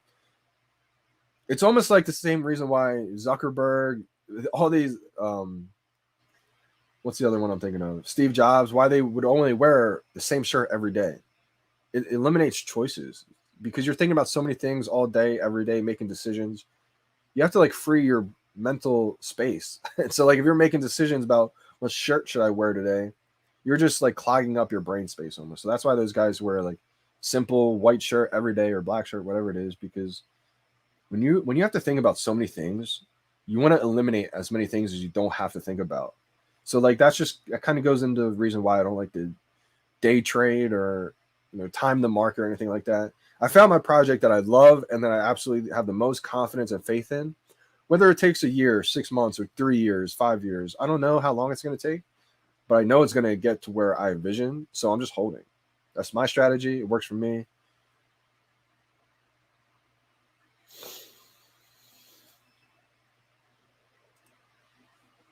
I think for the artist collectibles, we may have to wait until OpenSea, Immutable X, and then they'll pump like crazy. I sold a lot of my artist collectibles to focus on these blue chips. I don't know if that's going to be a great strategy or not. I think it will be. I do have a couple crazy low mint collectibles that, excuse me, that I'm just hodling in case these artist collectibles even blow my mind and expectations. It's kind of like my hedge. Like I have a 43 mint red Dunny from Tristan Eaton, and I'm holding that one because I feel like if the artist collectibles do blow up, that one's going to be worth a few ETH at least. So I could probably sell that for a couple ETH or something like that on Immutable X. Focus most of my attention and focus just on the big IP brands. And I do love a lot of these artist collectibles. Like I'm a big fan of Jermaine Rogers now. So it kind of sucks for me that, that doesn't suck for me, but it's just unfortunate that I'm not able to collect all those art pieces that I do love. Like I really wanted the full set of the choices, but only was able to keep the assassins. So stuff like that. If you love that collectible by him, then I would say keep it. But if you're not really feeling it that much and you're just buying it for the hopes to go up, I think your gems could be better well spent. You know, it's going to be crucial to focus on things that you love.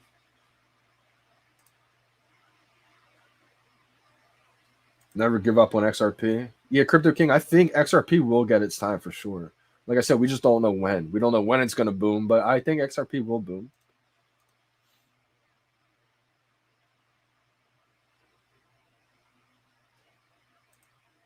I was lucky enough to make history by buying one tide at retail on March 13th, the day I joined. I saw a vid on YouTube about the drop in Nightwing that I just missed. He sold out like 2 days later. Crazy, right? Yo, J Kill, you still made history, my man. You got a tide at retail. Like, you're going to think about that story, my man, the rest of your life. Just imagine years fly by, especially these days, right? Just think of this time next year. Like, we went through the whole year, 2022 of VeVe. It's 2023. Early January, and you still have the same Todd. Like Todd is gonna be crazy, crazy valuable, guys. Like just think. Imagine what season we're gonna be on in this time next year, and you have the first collectible of the first ever season. Like gets me the chills just thinking about it. Wow, Elsa blowing up. Let's go. I hope you made that trade for Elsa. Let's go.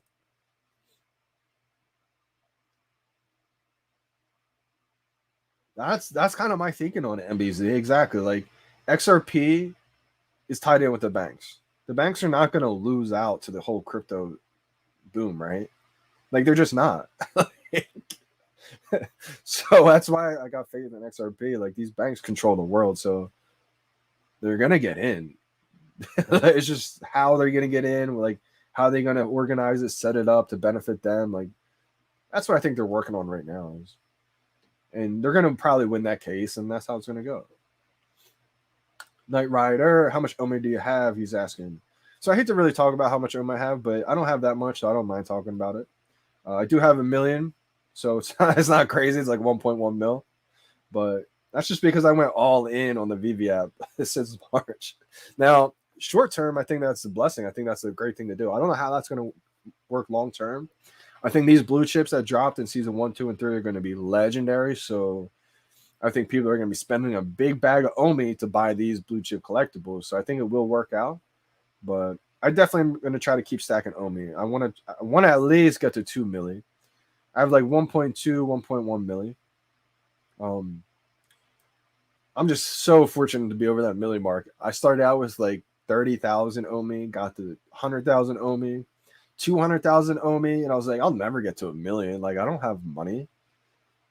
Like, so I am happy I got to that mark, though.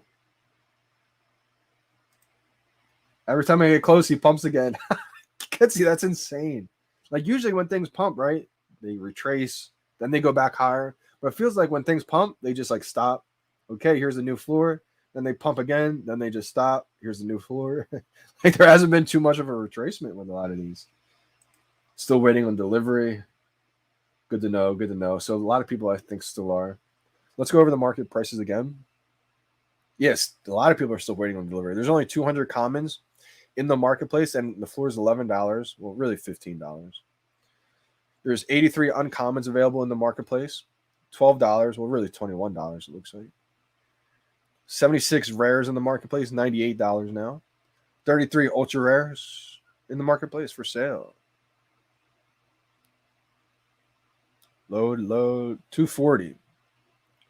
25 secret rares for sale in the marketplace. Prices down to $900.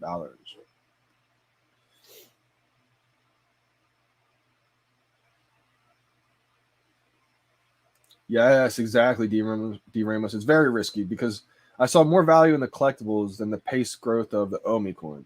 Now, when the NFTs the OMI, I could sell some collectibles for more OMI since OMI's still pretty low. Facts, D. Ramos. And that's how my plan is to kind of stack my OMI bag. These collectibles I'm looking at in comics are basically just OMI. It's almost like staking OMI and ETH and longing them both, if you think about it. Because we're going to be able to, like the DC collectibles, if Rizzo is basically staking in OMI and Ethereum and longing them both. Because eventually DC is going to be interoperable. I think DC will probably be one of the last collectibles or brands to be interoperable. That's why I say it's like staking and it's longing them both, because eventually one day we will be able to sell a Rizzo for ETH or OMI. OMI definitely sooner than ETH, because it's like I said, it's going to take a while to get those DC collectibles, I think, to be interoperable. But they're OMI. You can sell all these for OMI instead of gems. So that's why I think these collectibles are way more important than what people think. I think people will be buying OMI to buy these collectibles. So buying the collectibles now early was a huge head start. I didn't realize it at the first. People are telling me I was screwing up buying collectibles instead of OMI. And I kind of thought so too. Like I wasn't sure. I was just doing the collectibles, one, because I loved them, and two, because I could only afford them that way. You can't buy OMI with a credit card. So like, I had to do what I had to do. And luckily it was a blessing in disguise. It was the biggest blessing. I don't take chances like that unless I have almost a guarantee. It was almost like God was telling me, like, this is it. This is it. Do it. Like I had a voice in my head telling me this was it. Obviously I did the research. Obviously I went hard on the research to have the confidence to do that. But there's something in my head that was telling me, like, this is it. I saw the vision so clearly. It was unbelievable. God is real. The higher powers are real. 100%. Secret Spider-Man floor 100K. Let's go. I got to look at this. Let me go over the prices of everything, everyone. So even Voltron's going up. I looked at Voltron, and the price is $678 for the ultra rare. Let's go. Ultra rare DeLorean is at 1.7K.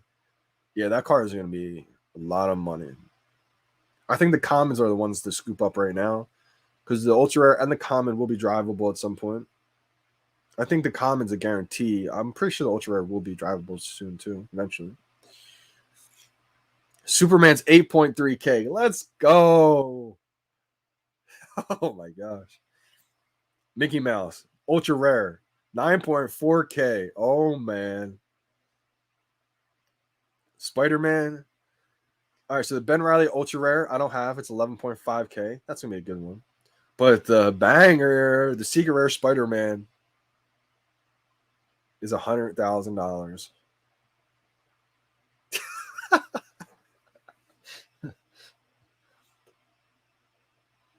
The flippening shall be televised. Let's go. I remember when I said VeVe NFTs would flip Bored Ape Yacht Club and CryptoPunks, and people laughed at me. People told me for the longest time I'm crazy. I'm a moon boy. That'll never happen. And shout out to those guys, because I think, they're pioneers in this space. They really got a whole bunch of people understanding what NFTs were a little bit more. But I think for how many brands that we have on VeVe, it's just inevitable. It's a matter of time. Now you see a lot more people starting to realize what I was saying for months and months and months. It's just going to come to a point where the whole world realizes this. Would an average person walking down the street want a random NFT, or would they want the first ever Spider-Man, Batman, Superman, Wonder Woman? These are iconic superheroes that have been here for decades, that already have hundreds of millions of fans. I mean, we're going to flip every NFT project. I've been saying this since March, but again, because of everything that's happening, the more influence, the more people, the NBA is here now, people are starting to realize, oh, it's actually real. Oh, it's actually happening. Like, I literally remember when I said we would flip these NFT projects on OpenSea, and people just called me a moon boy. People called me names like I was just a little kid, like not knowing what I'm talking about. Like, people are starting to realize now, and it just feels great. Feels amazing. Simpsons Skate almost at 2K. Wow, let's keep looking. We got the common Spider-Man at almost $1,888. Spider-Man Zombie Hunter, 288, the common. The uncommon Ben Riley is 700. Let's go to Powerpuff Girls. Blossom, 384. Buttercup, 519. Woo! And then Bubbles, 5.9K. Let's keep going. Let's keep going. Let's keep going. Da Vinci, 9.5K for the first ever Da Vinci Pride. Cleopatra, 3.8K. Amelia, 2.7K. What's the Dragon Girls at? 3.4K. I feel like that one's got to run soon too. Got the 888 edition season 1 Dragon Girl. That's got to pop soon. Obviously, I'm just going over the ones that I have right now. So if you guys want me to go over any collectibles that you have, just write it in the chat. Avengers logo, 2K. Wow. C3PO, 3.4K. Elsa, 3.4K. Whew. Wow. Homer and Bart's finally getting there. 2.1K. Iron Man, 2.7K. This is crazy. Mickey's hat, 4.6K. Planet Pizza Truck, 1.6K. Guys, this is all pre-crypto, too. Like, what do you think these floors are going to be when people can pay with OMI? When people can convert their ETH to OMI and pay for these NFTs? The floors are going to be insane. Like I said, I don't know if anyone was here for the Golden Moments live stream when I was streaming all those drops. I kept saying, we're going to look back at these Golden Moments week and say, if you just have one of these Golden Moments, you're going to be in awe. You're going to be like, wow, I got one of them. It was hard to think like that back then because some of them were like $300 and people were like, Johnny, what are you talking about? You can just go buy as many as you want. Yeah, right now you could. But I kept saying in months from now, weeks from now, a year from now, you're going to think back to this week and say, wow, I got one of these Golden Moments. And that's the kind of foresight that we all need to have moving forward. Like, every one of these drops that happen, don't think about what's happening now. Think where we're going to be in 3 months from now, 6 months from now. Like, people laughed at me for when R2D2 dropped. I paid $600. Let me look at exactly what I paid for it. I bought it high. I bought it as soon as it put in the marketplace for $690. As soon as it got dropped, I was like, I'm not missing R2D2. This is going to be thousands of dollars. I bought it right away for $690. It dipped to like $390. People are like, you're an idiot. Why would you buy that high? You know, there's too many editions. This is the first ever Star Wars NFT. This is one of the first ever Disney moments, right? This is going to be huge. And now the floor price is 5.8K. It's $5,800. Skateboard, 1.7K. Wally, 1.6K. Everything is going up. Partners at 29K now. Like,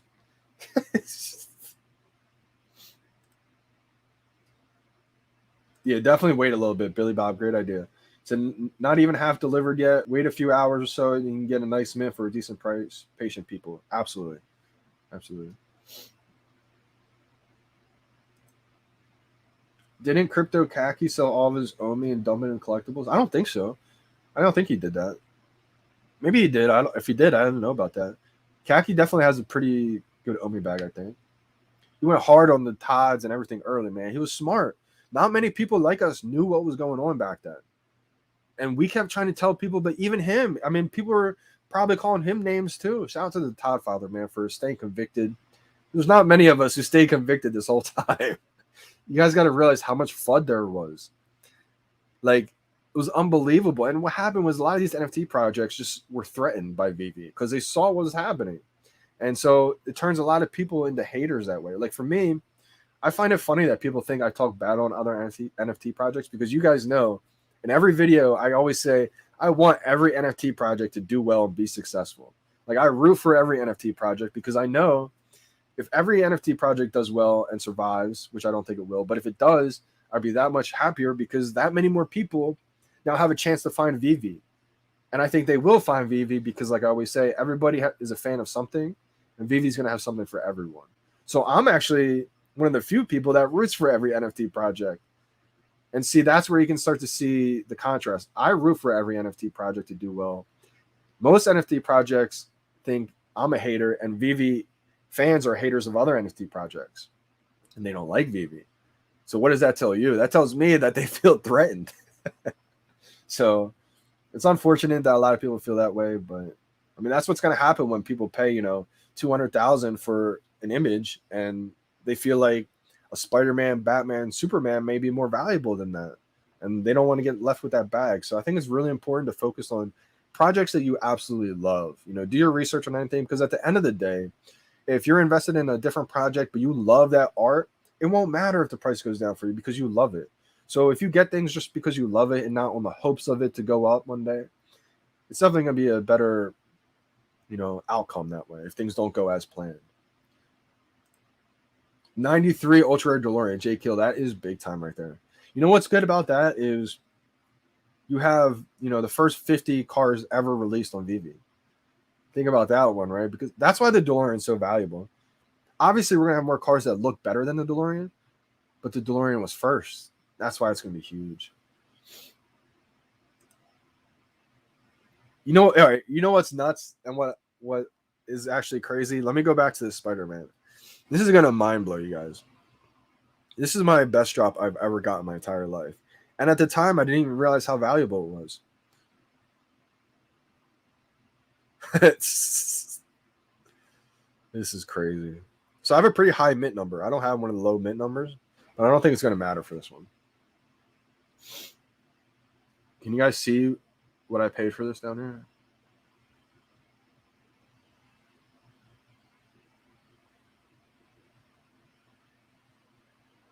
Never focuses up when I need to focus up.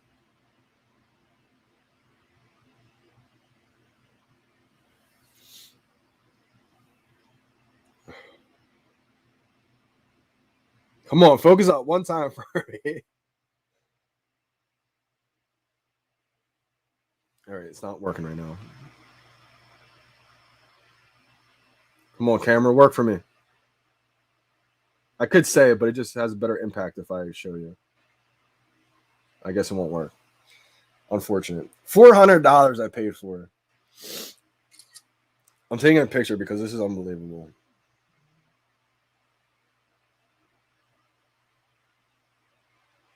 $400. Unbelievable. Shout out to all the holders out there.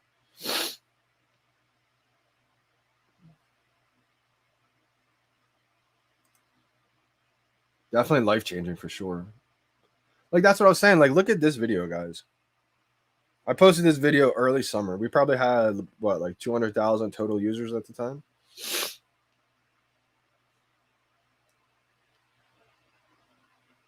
This is when people were making fun of me. So this is why I posted the video, because I knew people were going to make fun of this video, but I also knew where we were going. So, like, I knew I'd be able to clip this and be like, I told you. Hey, look at this. All these metaverses I could see eventually kind of connecting one day in the future, but VeVeverse is the very beginning of something that's going to be very big. Nothing has ever seen this many IP brands before on one app. I've always said VeVe is so many apps in one. It's the Instagram, Facebook, Twitter, Amazon, Netflix, all in one app. It's a social media on blockchain.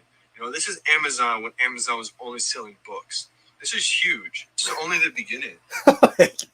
I love going back to old videos like that because it shows you that, like, I was that naive kid that believed that this is going to be gigantic. There's not many of us. There's a few others that believe that this is going to be huge too. And we stay convicted. Most people didn't stay convicted this whole time. Most people thought it's going to be cool, but this other NFT project is going to be better because of the utility, or, whatever the case may be, right? We had a bunch of people, talk about these other NFT projects, but what happens is everybody comes back to VeVe because they realize, okay, VeVe is the number one.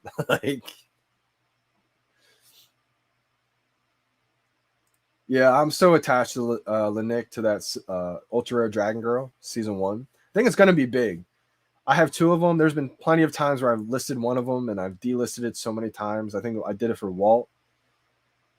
I just think having the gold statues like that from season 1 will be iconic in the showrooms in the VeVeverse. Like, you won't be able to find many people who have them.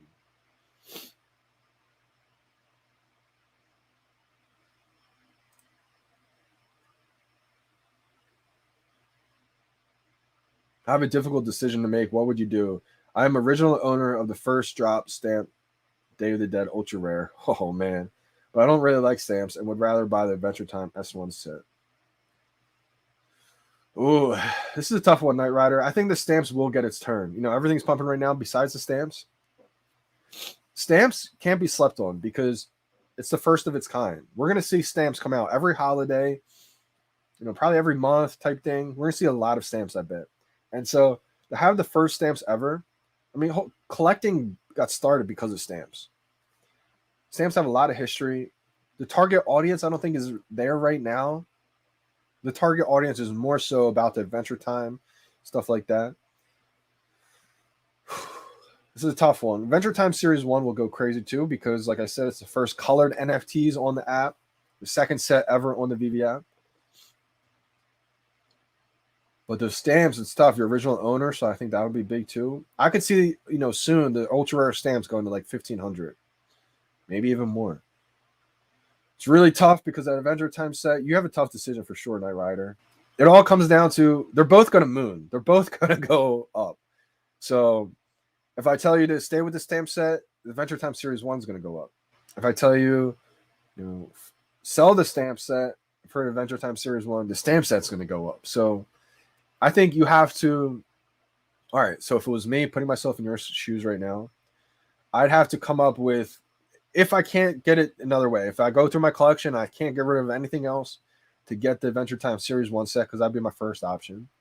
I would try to look through my collection to sell other things for it. If I can't do that, I would just have to make the decision, what am I okay with mooning? Am I okay with sticking with this stamp set and seeing Adventure Time moon and not being able to get that? Or am I okay with selling the stamp set, getting the Adventure Time Series 1, and then seeing the stamp set moon? I think you have to decide which one you're more okay with and which one do you want more. They're both part of history. Like the first stamps ever on the VeVe app, that's part of history. The first colored NFTs being the second set on VeVe, that's history. Stamp set will pop. It's a tough one. And when I'm not sure of, I just hold. When I can't make a absolute decision, I tend to just hold.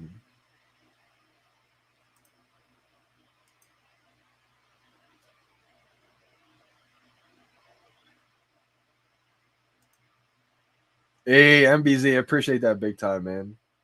I was bugging out big time. I couldn't decide what to do.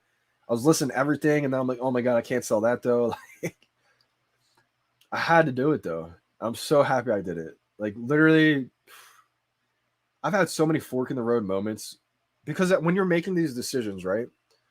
Especially from someone who hasn't came from money. Like I did not come from money. So I'm making these decisions that are very expensive decisions, right? Like to sell something for, like 5K, to buy something, to see go up to 30K. Like these are decisions you have to take a lot into consideration, and you have to dig deep. Like, and you got to be willing, if you are taking that risk, you have to be willing to be wrong. And so that's another thing. Like all right, so I made that good decision, right? I sold the Da Vinci for the wall, my duplicate Da Vinci. I still have one Da Vinci, but I got 2 walls out of it. Unbelievable. But so like when that happened, I almost made another bad decision after that. I almost thought after Walt ran up to like 14K, 13K, I was like, okay, Da Vinci's still sitting at 5, 6K. I'm about to sell one of my Walts for 14K. get like 13K and buy 2 more Da Vinci's now. So then I flip flop it and now go from 2 Da Vinci's to 1 wall. From like basically I had 2 Da Vinci's, 1 wall, went from 1 Da Vinci to 2 walls, and then I was going to go to 1 wall to 3 Da Vinci's. So I was going to go back to Da Vinci's because I was thinking if the Da Vinci's run up to 10K each, that's 30K, and then I could sell 1 or 2 and buy wall. So, but that's just too many risks. I felt like after I started thinking of all that, I was like, okay, that's too much. The more you risk it, the more you start chancing these big decisions, you're going to get burned one time. You're going to make the wrong move one time. All right. It's a matter of time. You can't make 10 great decisions and expect every single one to be perfect, right? Like you're testing your luck. Like if you made 9 amazing decisions, would you risk it for 1 more that could ruin a lot? So I was like, no, I'm just going to hold. I made too many decisions now. Now it's time to reverse and play a little conservative now, right? So these are the things that you all got to think about, or at least these are the things that I think about when I'm making these huge decisions, because these are big time decisions that people have to make, right? I mean, you guys are asking me hard questions. I mean, like, what was another one? People just asked me Superman or a Steamboat Willie Ultra Rare. That's another tough one. I would lean towards a Superman FA, but again, I'm not positive on that one because it's the first ever NFT of Mickey Mouse. It's a legendary collectible in the real physical world. The historic impact of what that means, like we're all going to have tough decisions to make. We're not all going to make the right ones, right? The best thing you can do is just try to make the best decision. Try to listen to your gut feeling. Don't make decisions that you're not 100% on, and try to like just weigh the risk versus reward of it, and think of what would you be happier with doing, not doing. So much to think about with VeVe. It's crazy. It's going to help so much with life decisions too, though. I mean, I've had to make a lot of hard life decisions and choices too, so I feel like that's helped me big time. The FUD this summer was insane. I'm really far behind on the chat, so it's going to take me a little bit to get back up.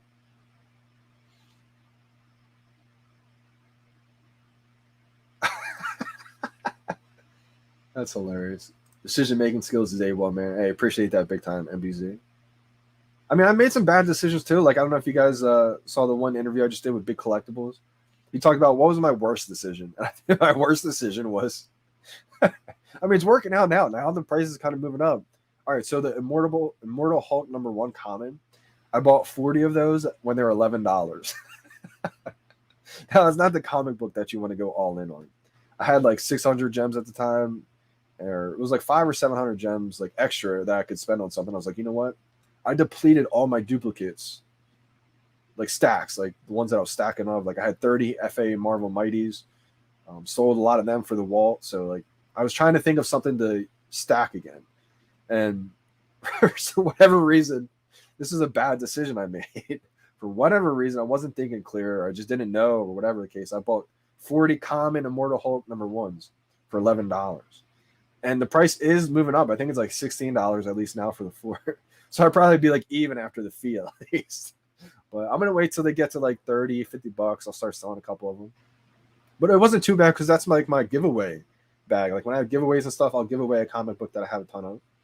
So I just try to make sure that I learn from my mistakes. Like after that, I got educated on comics. So I was like, okay, no. I need to know what I'm doing with comic books. So I had to spend a lot of time because I knew nothing about comics. So people like comics and crypto, you know, Sean, Sleeping in Comics, like people I just like to pick their minds because they have a lot more knowledge on comics than I do. So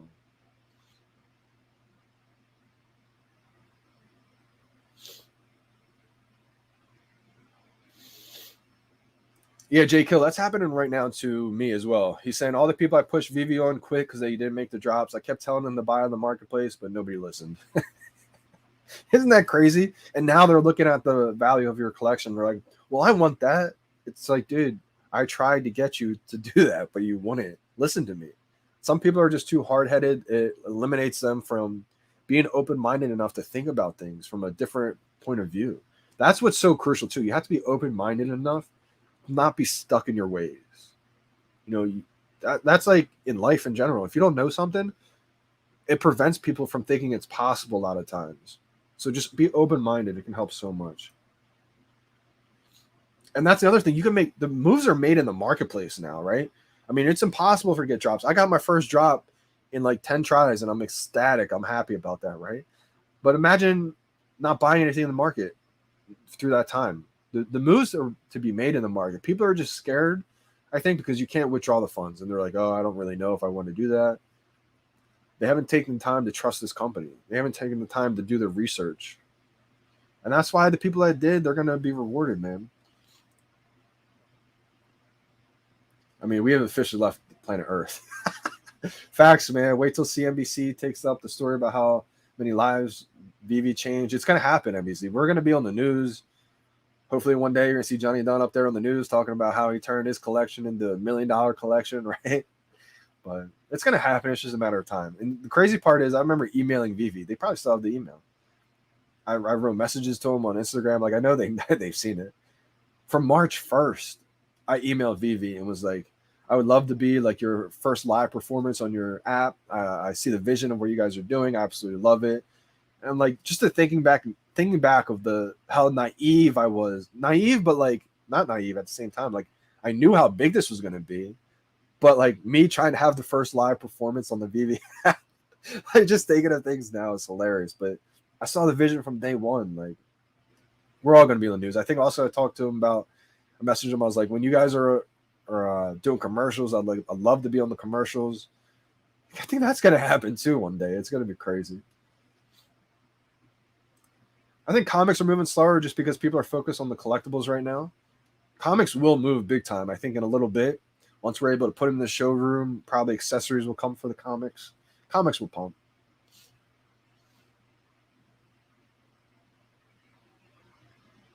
Hey, Z Brito. Hopefully you get that one. I think the floor might drop a little bit as more and more get delivered.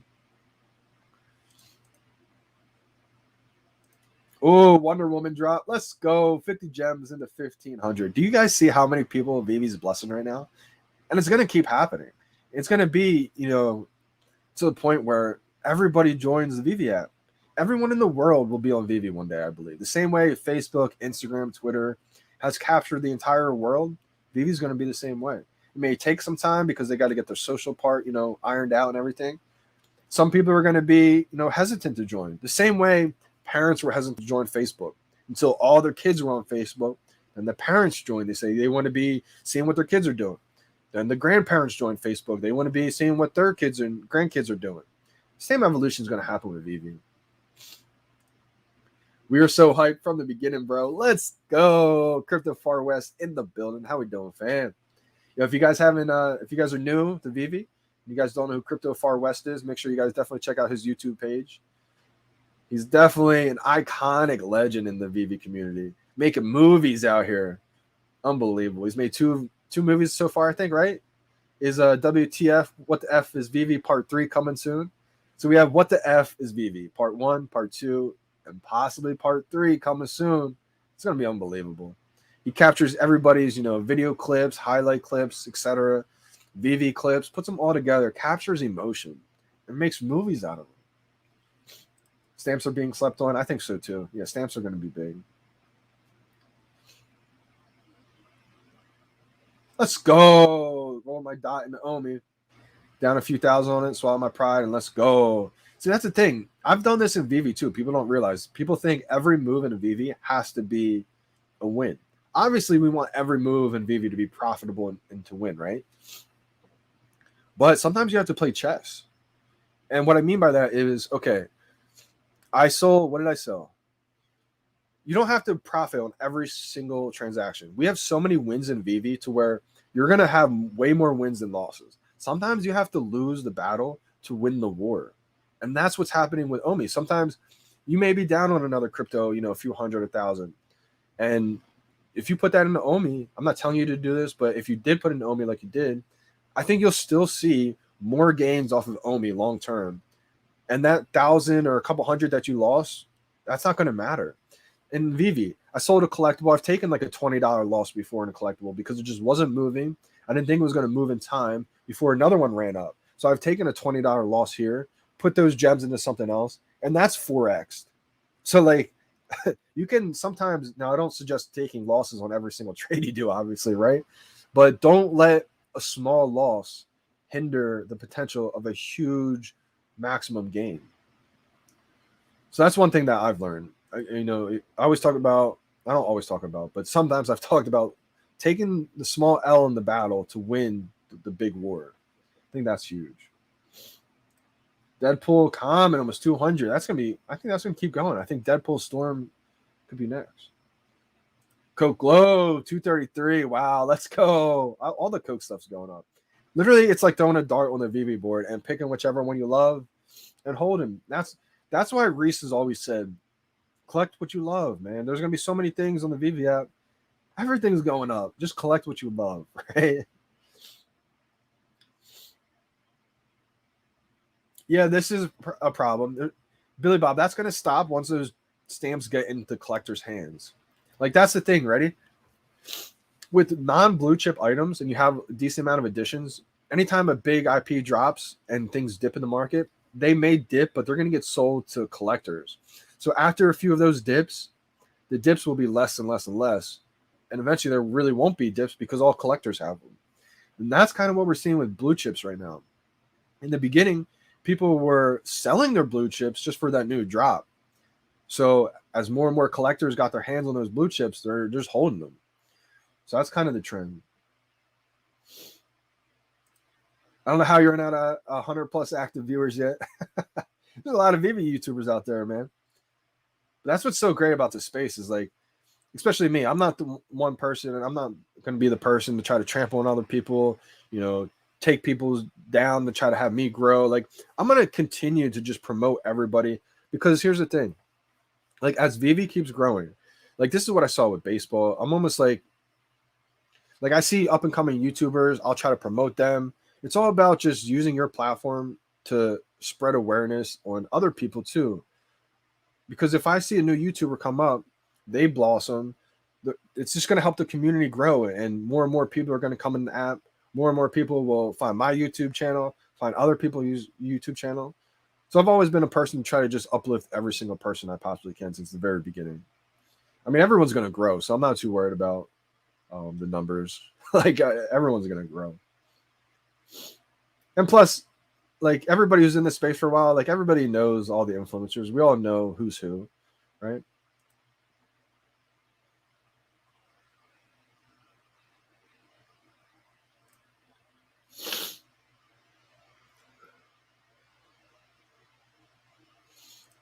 Should I sell FA Penguin to buy a Golden Moment Pizza Planet truck? Wally is my only Golden Moment piece. Pizza Planet truck, that would complete your set. You would have a full set of the Golden Moments, but I think FA Penguin, FA Harley Quinn, FA Joker are some of the FAs in season 1 that I think are grail pieces. And I say that because Penguin's already so scarce in the real world. It's scarce in the VeVe app. It's a season 1 first appearance. There's not going to be another Penguin. In order to complete the Batman series, people are going to need that Penguin. So Penguin's going to go crazy. The problem is every Golden Moment's going to go crazy too. Completing a set will give you a good amount of Master Collector Program points. But I don't think you should sell like a Grail piece for extra Master Collector Program points. If it was me, I would hold on to the FA Penguin.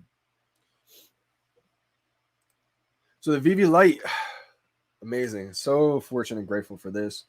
The VeVe team actually gave it to me. The Comey team, Dan, David. They gave it to me, a bunch of other influencers out there. It was a light, a bunch of the apparel, some of the gear I got on, a couple other things. It was just a nice gift that they gave out to a lot of the influencers just for helping build the community, because we had 10,000 total users on VeVe. They didn't know how they're going to market. They didn't have money to market or anything like that. So, the influencers really helped out big time in the beginning, all the influencers. So they wanted to just kind of reward a lot of us and, just pay back a little bit, basically. So fortunate. Shout out to the Comey team, man. I feel so grateful to be part of it. And I absolutely love it. I'm going to have it forever.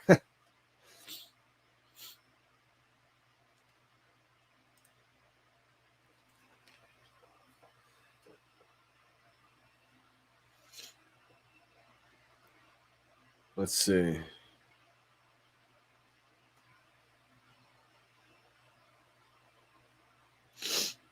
Nobody's selling at 5.8K, Kelvin. That's hilarious. R2D2 is officially at 6K. Let's go. IP rules everything. Facts. J Kill, I do see an airdrop coming. I don't know if it's going to be an airdrop or utility or both. I think Disney will do everything in its power to make those golden moments extremely valuable. I think maybe it's going to take a little bit of time because they also want to reward the holders, right? So maybe it's next year this time. Like whenever the Disney drop happened, like in 2021, maybe we'll have to wait a full year, and on the full year anniversary, boom, all the holders that are still holding get access to Disney World, get a free airdrop of a golden Mickey Mouse separate. Who knows what it's going to be, right? But I think Disney has every incentive to make those first Disney collectibles, Disney NFTs, very valuable. A lot of people didn't see that stream, man. Maybe I will have to clip that then. Absolutely, NBC. I will have to clip that. Because I think people should see that. I almost didn't stream it too. I almost got off. Most of the time, I would always get off. If I had to make like decisions like that, I would get off stream and really like get focused and think about it. But I wanted to kind of like have you guys see what goes on because it's stressful. You guys saw how many times I listed, delisted. I wasn't sure, trying to answer questions, but I'm really focused on what I'm doing. Like it's stressful making those decisions for sure. 10K for Steamboat Willie. Amazing. Shout out to the holders out there. It's amazing. Let's go to the Batman. Rizzo is now officially 19K, so it dipped from 25K. I think people are trying to take some profits there. You got Todd Batman, almost 14K, 13.8, 13.8. Got FA Joker over 2K. Let's go. Holding on two of those. FA Harley Quinn's finally over 1K, 1.2K. FA Penguin, 1.4K. Yeah, FA Penguin is going to get out of here quick. Nightwing, FA Nightwing. Man, it hasn't gone over 2.4K. I feel like it's about to. Once it gets over that 2.5K hump and gets to 2.8, etc., I think it's out of here. Nightwing, I think, is the last one in season 1 Batman. Not the last one, I should say. I think the last one might be like Harley Quinn. But Nightwing's going to be one of the last FAs to really go popping, I think. But it's going to have its time. It's going to go crazy, I think.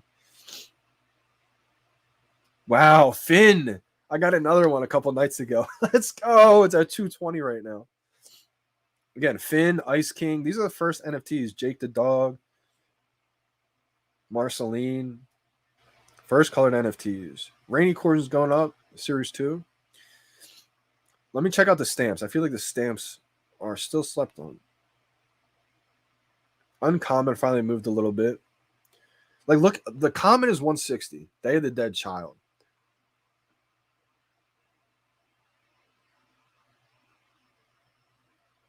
Day of the Dead Child with hair bow is 121. Like, think about that. Day of the Dead Child doesn't make any sense to me. It's 160. Day of the Dead Child with the hair bow is 121. While the rare is 234. And the ultra rare is finally moving 839. The ultra rare is going to be over 1,000. I would hodl the stamps. I may buy more uncommons right now.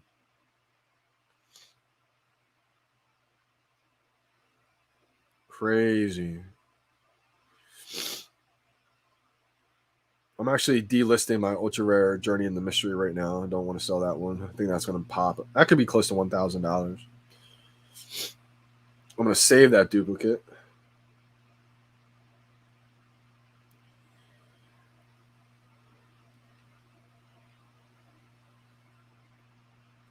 What's Princess going for?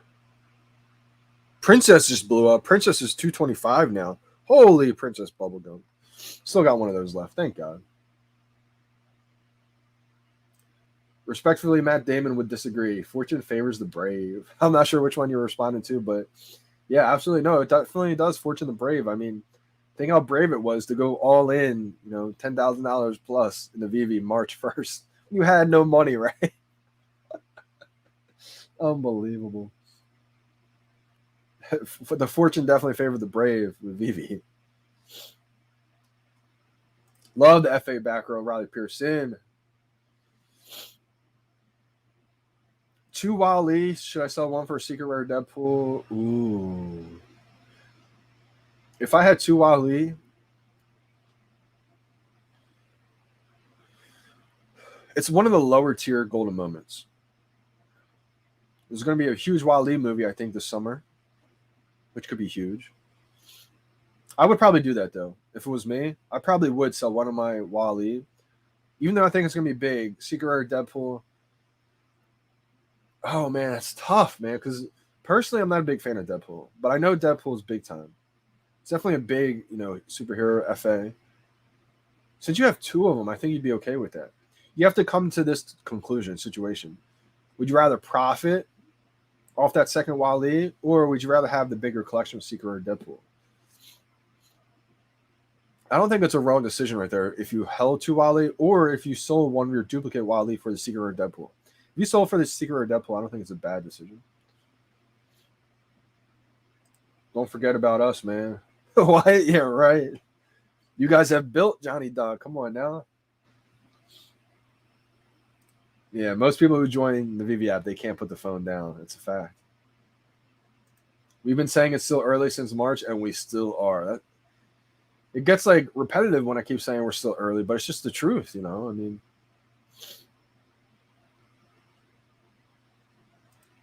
yeah, Dan's a little bit busy now. I don't know if he's got time to have regular conversations with us in Discord now.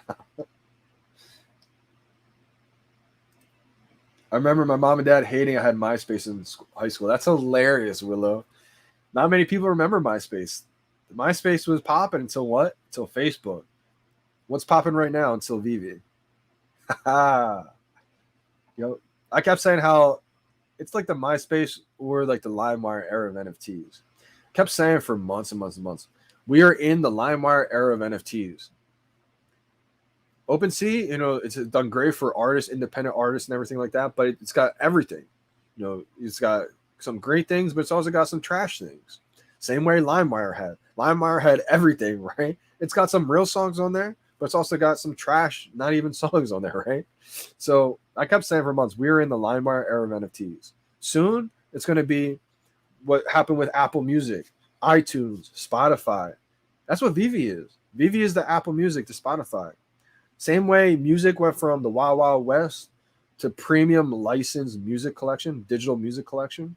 Same thing's happened with NFTs. We went from the Wild Wild West of NFTs, the LimeWire era, into premium licensed digital collections now. Licensed digital collectibles. VeVe, Apple Music, Spotify. Same thing.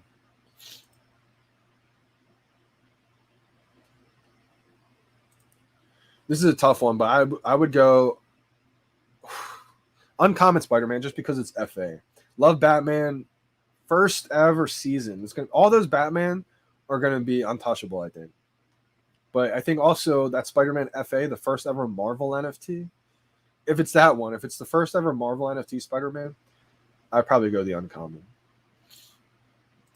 Dude, that was quick, my man. Be careful if you're sitting down for a while after you're shoveling. You might stiffen up. Ghost Trap. That's another one. That's going to explode. People just don't go into the Ghostbusters but into the Ghostbusters section. I think the Ghost Trap is iconic. It's a piece of history. I'm surprised it's not under 1K. It was over 1K when it was popping when it first came out. Then it dipped to like 300 or 400. It's the first interactive collectible that interacts with another collectible. That's part of history. Gary, how we doing, fam? How we doing, brother? In a few months, I think both will be over 1,000.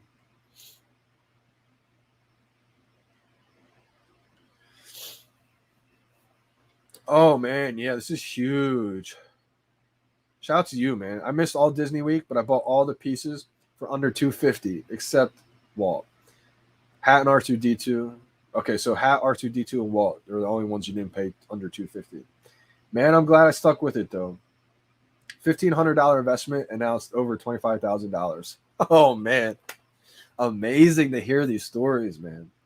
And this is why it's so crucial to not just give up after a drop. The thing is, people don't want to put money into something they can't withdraw yet. happened with Coinbase, but we see Coinbase is legit now, and everyone does not have a problem putting money into Coinbase. Why? Because you can withdraw. Same will happen with VeVe.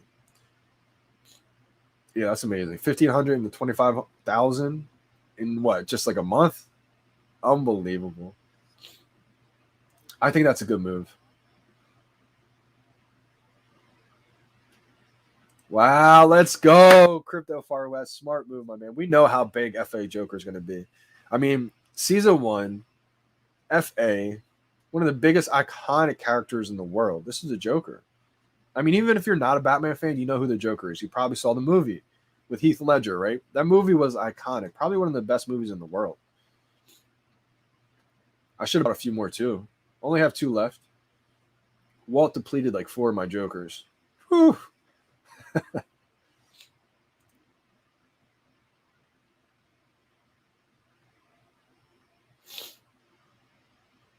What did Jay Kills just send you? Bullseye. Bozilla. Oh, Jay Kills sent you like to come watch the live stream. Let's go, my man Jay Kill. Jay Kill's an early pioneer, my man. Jay Kill got in early. I think we said March 13th. Buying Todd's. That's the thing, man. People won't realize, like, people will be like, how'd you get a Todd from the Batman? I bought it for retail. People are like, how? Because you got to realize, when we were able to buy a lot of these for retail in the market, or in the store, I should say, in March, there was less than 10,000 total users on the VeVe app. Less than 10,000 total users on the VeVe app in the entire world. Now we have 40,000 new users a day. Wrap your head around that. Like, so the early days, people were saying, like, why are you buying a Todd? Like, there's 7,500 editions. Like, what are you doing? Anybody who bought a Todd at the store had to defend themselves almost, because people weren't understanding the importance, the impact. People didn't believe there would be this many people in the app. I think we have 1.5 million active monthly users now. I was telling people back in March that we were going to have hundreds of thousands of users on this app. What do you mean? People are looking at me like, Johnny, you're going a little crazy here. You know, like, what are you talking about? There's like 8,000 of us. I'm like, yeah, that's right now. What do you think is going to happen in 6 months? There's going to be hundreds of thousands of people here. This is going to be legendary. So, like, try to put yourself in those shoes, right? There's like no one on the app. Nothing's selling out. There are 6,000 Todd Batmans left. And you have this one little kid who's saying, like, going crazy, like, this is the next big thing. People are just looking at me like, dude, chill out. Like, this is nothing like that. And to see where it's at today, those people just fumbled the biggest bag of their entire life.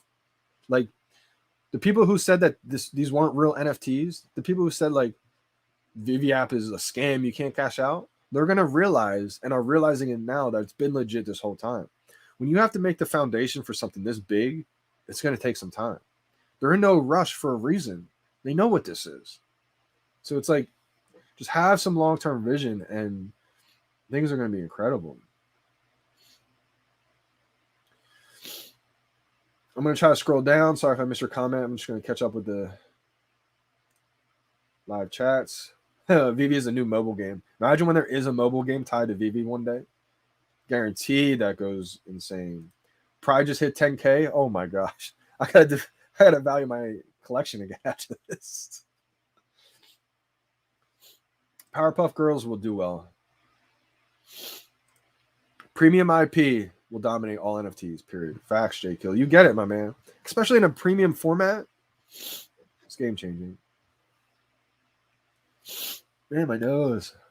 I just want to blow my nose so bad.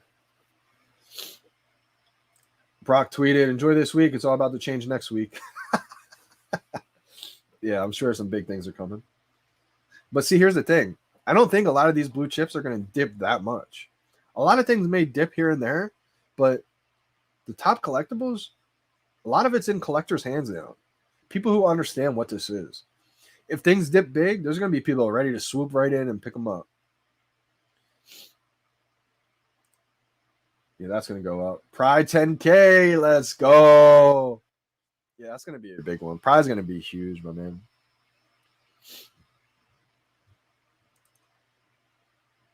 Secret Rare Spidey cracked 100K. Jesus.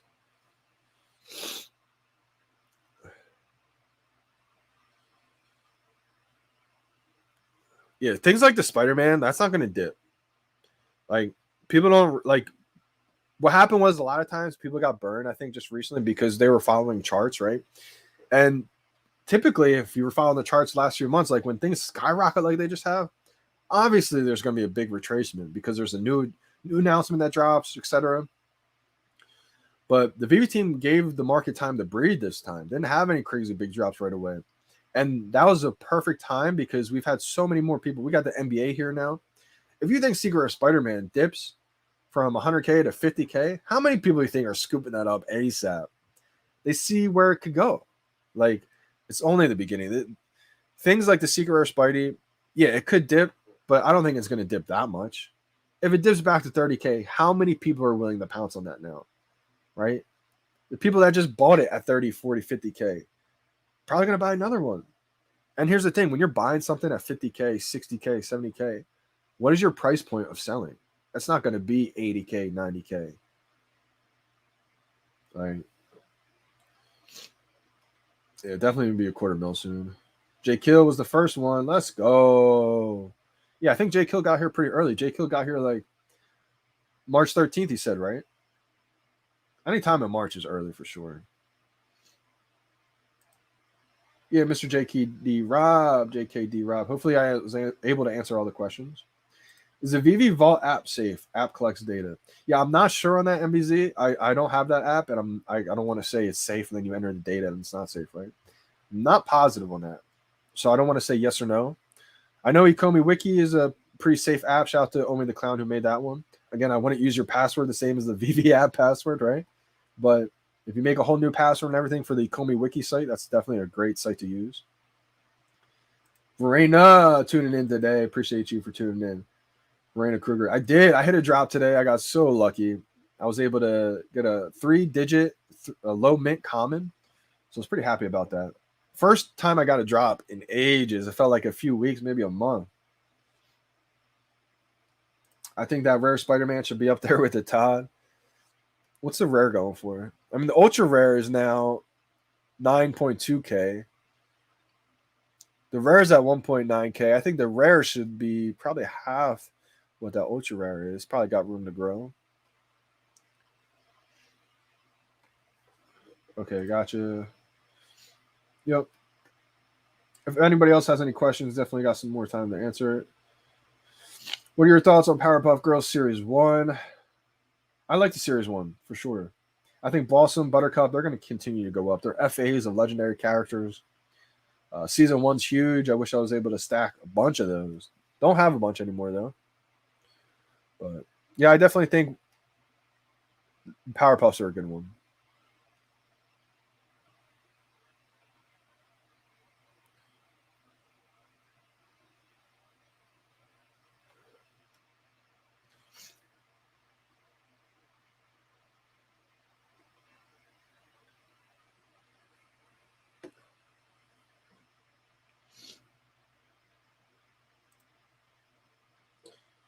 First Nightwing drop. Crazy. Nightwing drop was my favorite drop, and it was my first drop. Probably why my favorite. But so the story of the Nightwing drop was unbelievable. Let me tell you about that story. So when the Nightwing drop happened, it was a lot of OG's first drop. There was a huge problem with the app. There's too many people on the server. This is like when we started to realize, oh, this is kind of blowing up. Like it went from 10,000 to I think like 30,000 people, like shortly after the Nightwing drop. Something crazy like that. And Nightwing, I was able to snag 2 of them on the drop for retail. Most people weren't even able to get one on the drop because what happened was too many people on the app. It crashed the app completely. The drop was like disabled. They said, you know what? We're restarting the drop in about an hour. So like 11 a.m. Eastern time hit. We're all in the VeVe app for the drop. Didn't work. Crash happened. They made a Twitter announcement. Come back in an hour. So I was like, no way. I just stayed up the entire night. First drop ever. I was so excited. I didn't sleep. So I was literally on no sleep. So when 11 a.m. hit, I was like, you got to be kidding me. I'm about to pass out. So like I set alarms. But they said it like an hour later. So from 11 a.m., it was like a 12 p.m. I think Eastern time. So by the time I was about to doze off, it was like 11:30. I was like, my eyes are about to like fall asleep, crash. So I set alarms 5 minutes from each other, from like 11:30 to like 11:35, 11:40, 11:45. Just insane stuff because I did not want to miss this drop. So I'm literally like, I would doze off, wake up, try the app, doze off, wake up, try the app. was insane. Nobody else does that, right? I was crazy. So I wanted this drop.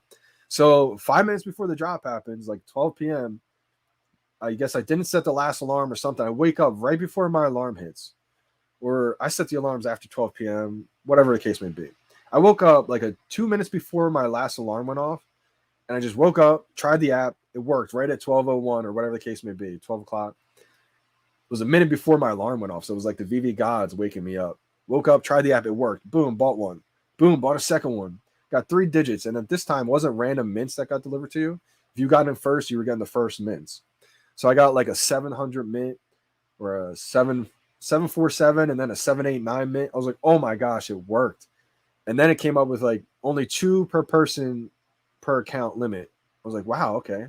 It's the first time ever that they had a 2 per person limit, 2 per account limit. So that's why I also think Nightwing's a big deal. It was impossible. Nobody owns more than 2 originally owned Nightwing. It's impossible. So the fact anybody out there is holding 2 originally owned Nightwings, that's legendary. That's why I couldn't sell mine, because I knew not many people had that. And now that I have a 3rd one from the fantasy football victory, let's go. Shout out to the whole influencers that were in the fantasy football league. That's like a trophy to me. So again, I'm attached to that. Unfortunately, I wanted to profit on that, but that may just sit in my showroom as a trophy. But having 2 originally owned Nightwings, I don't think more than probably a handful of people have, if that many. So that was the Nightwing drop. So lucky to even get 1, let alone 2. And the crazy thing is, right after that drop, only 1 person that I grew up with believed me with VeVe. It's my boy Joe Kelly. Everyone else that I grew up with, all my friends, they just laughed at me even more. So I was like, okay, I know this is going to be huge. But 1 person took the leap of faith. He believed me. After I got my 2 Nightwings, I texted him right away. I said, yo, it's working. He hopped on. He bought 1. So he's got a Nightwing. He's got a Todd too. So just unbelievable that I was able to get a couple of my friends in. Feels good. That Nightwing drop was serious. That Nightwing drop was crazy. Nightwing OGs, let's go. That Nightwing's crazy because it was so many OGs first drop. Ultraman was right after that. And I'll tell you what, I did terrible on the Ultraman drop, the DeLorean drop. After Nightwing drop, everyone was like, yo, what's your drop strategy? And I thought I knew what I was doing, but after the Nightwing drop, I was terrible. Couldn't get a drop. I think the next drop I actually got was all the way end of season 1, the Dragon Girls. And that was a huge drop too, luckily. But it took until that season 2 Comic-Con for me to really understand to get the drops. So I was spending crazy, crazy money in the marketplace. That was another thing. People were like, you got this drop too? Like, how'd you get it? I'm like, spent like a lot of money in the market. I was buying crazy stuff in the marketplace.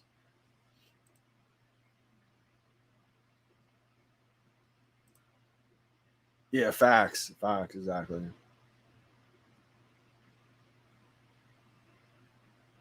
Hey, Bullzilla, appreciate you big time for tuning in, watching today. Appreciate you, J Kill, for telling the fam. Oh, we got Mrs. J Kill in the building too. Let's go. Whole fam here. Let's go. J Kill family killing it on the VeVe. VeVe's going to be so mainstream. It's going to really hit us when we're around people who we don't know and they're talking about VeVe. When that happens to me, I'm going to lose my mind. It hasn't happened to me yet because I haven't even been out in the public for too much, like anywhere. But once I start hearing people like go talk about the drops, talk about VeVe, I'm going to lose my mind.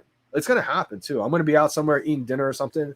I'm going to be hearing people talking about NFTs and this VeVe app. And I'm just going to look at them and be like, oh my God. I'm starting to get the chills already just envisioning that. Wow.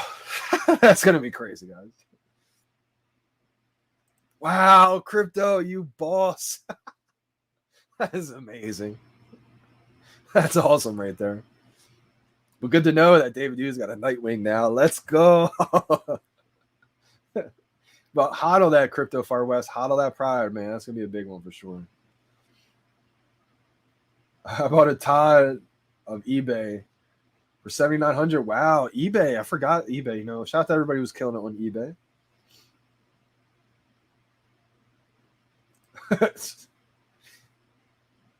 Hi, I'm new here. How do I get the free NFT? How are we doing, Mr. Locknet? So there is no free NFT, unfortunately. We don't have a giveaway today, but that reminds me, actually, every day this week I will do a giveaway on the live drop. You guys can participate. You can throw me something to give away. If not, I'll just give away one of my comic books that I have. But every day this week on the live stream, so Tuesday, Wednesday, Thursday, Friday, the next 4 days, I will be doing a giveaway after the drop happens, after the market opens up and we see what the prices are. If whoever's still stay tuned to the live stream and everything like that, I will do a giveaway. So that just reminded me, Mr. Locknet. If you were asking actually how to buy on the VeVe app, though, let me know, Mr. Locknet. Are you new to the VeVe app and you're trying to buy an NFT on the VeVe app, or were you asking about like a free giveaway? Yeah, Jake actually blew up. Jake was talking about a whole bunch of other NFT cryptos out there. Like, he was big on Saitama. He was big on a whole bunch of other NFTs and cryptos. He blew up, though. I mean, I think he's got a ton of followers, subscribers now. But I know he kind of left the VeVe community once he realized other things were popping quicker. But shout out to Jake, though. I mean, he always showed me mad love. I'll probably get on the show eventually one day when he gets back in the VeVe community. Talk about everything how things were back then, how things change now. Shout out to Jake, man. He always showed me mad love.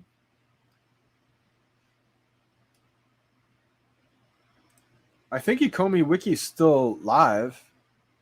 If it's down, probably it's only down because there's so many people trying to get on it right now. Oh, that's awesome. Free secret rare in your first drop, J Kill. Amazing.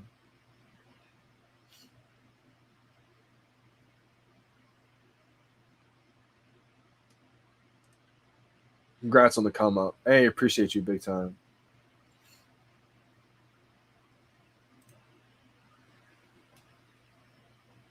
She just doesn't understand it yet. Understandable, audible. You know, one thing you could talk to her.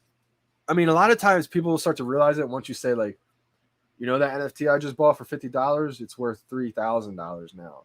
Then the light bulb goes off and they're like, wait, what? Let me get one.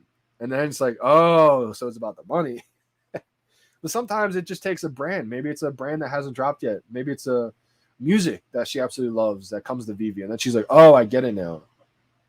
I always equate it to like music. There were CDs, physical CDs, and then it transformed into digital streaming, digital music collections that you could listen to your music anywhere around the world with. The only difference with that is it was unlimited.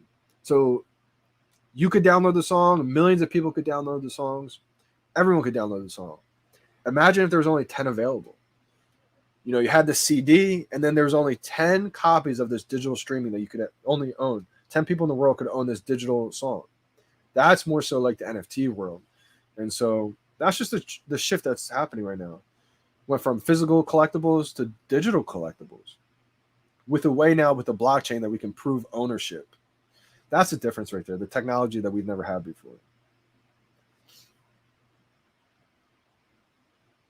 Wow, that's crazy. FMR, NFT. I met a random guy once. He was into crypto and talked about crypto stuff, and he actually had the VeVe app on his phone, but wasn't using it much. Bet he's using it a lot more now. Crazy. Yeah, everyone's like, free NFT, where? I forgot there was an AMA today, actually. I'll have to check that one out. If I have time, I'll try to stream it, but if it's like right now, then I may not be able to stream it.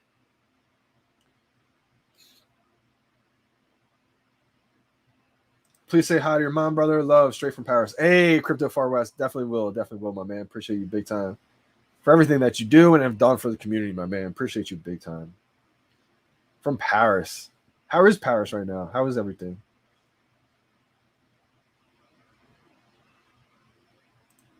Yeah, I'm going to see about turning my music portfolio into NFTs I can sell. Maybe I can get a Kome to buy some.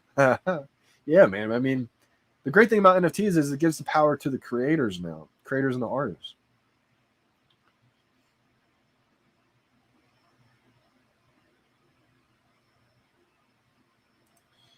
If I buy Steamboat and Elsa, which one is better, bro? I have Walt and Magic Hat. We already have Walt and Magic Hat. That's a great collection as it is.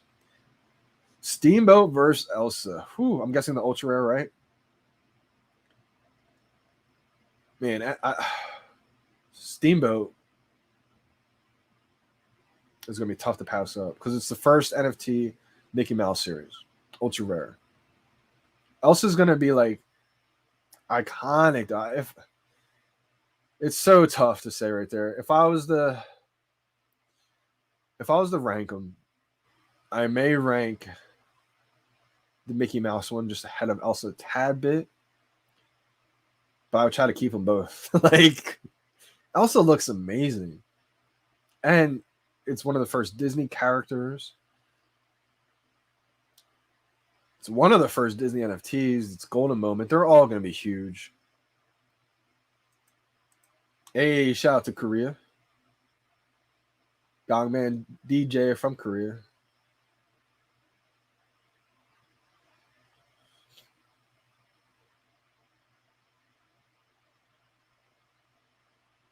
I got you.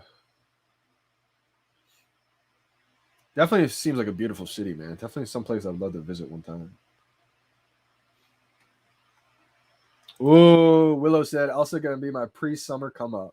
Wifey has two, so hopefully cash out will be implemented and I can secure a bag quick and we'll sit on the other two. That's a solid move right there. Yeah, Willow, that's a great move. I think Elsa's going to be huge.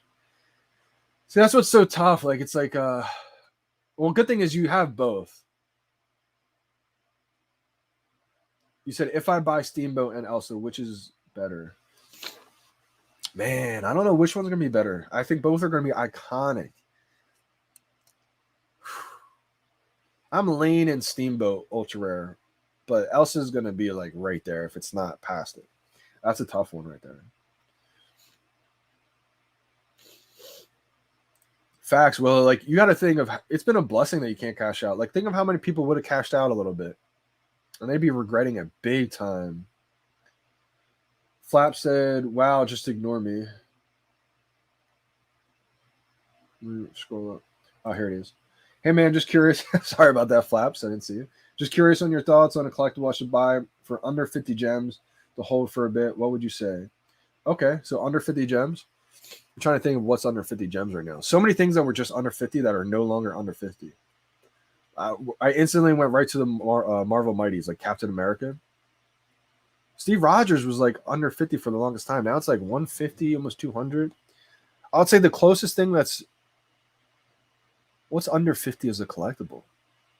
I think there's still some Marvel Mighties that are under 50, like the Series 1 Marvel Mighties, Captain America. What's the one? Oh, man. What is the one I'm looking for right now? It's like $60 right now, I think.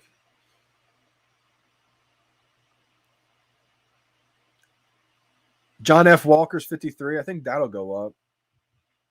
Here's the one. Sam Wilson. Sam Wilson's already 72. I was thinking of Sam Wilson because that was like 55 just a little bit ago. I think Sam Wilson's a pretty good one because it's the FA Captain America. And it's a Series 1 of the Marvel Mighties. Marvel Mighties, I think, will be big, especially if there's a game tied to them, which I think there will be. But it's Marvel's exclusive license IP just for VeVe. So I think they have every incentive to make a game about it or incentivize people some way. I don't know too many collectibles right now that are still under 50. Everything just ran up. Comics, though. All right, so let me look at comics that are under $50 still. Journey and the Mystery just went up big time, 74. Journey and the Mystery was just $50. Journey and the Mystery, I think, is the next one to get to above $100 common price. It was the Incredible Hulk, the one that I bought a bunch of. My bad, not the Immortal Hulk. I bought a bunch of more Incredible Hulk commons for $11. Probably even some more than $11. So I may even be down on some of them. Let's see. Some other comic books I think that will do well. Here's another good one. The Doc Ock. Amazing Spider-Man 5. Nope. Amazing Spider-Man issue number 3. The common $61. I think that's a good one to hold long term. I think the Doc Ock Spider-Man, that's a pretty good comic book.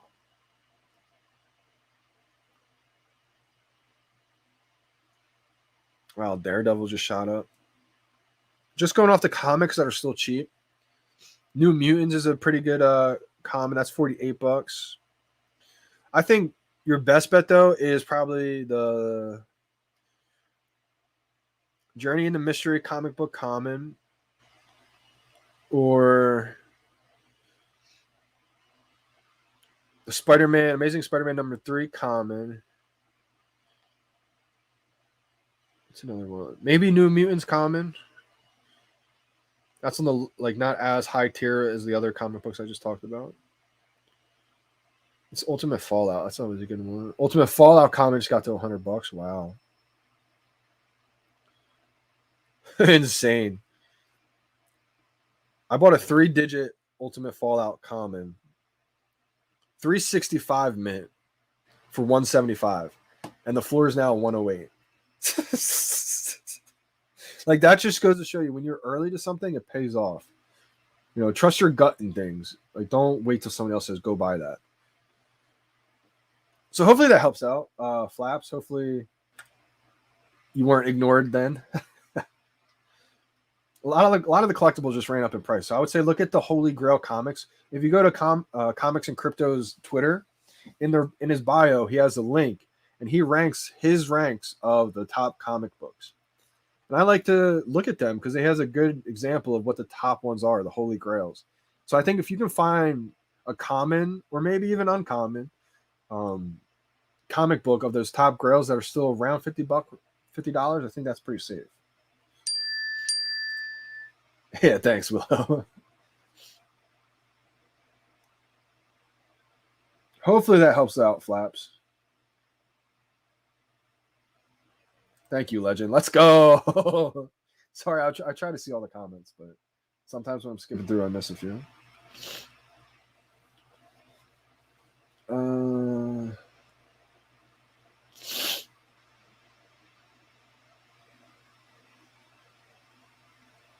Yep, I agree. Crypto Far West. Not being able to cash out from VeVe was the best thing that happened to me. I agree.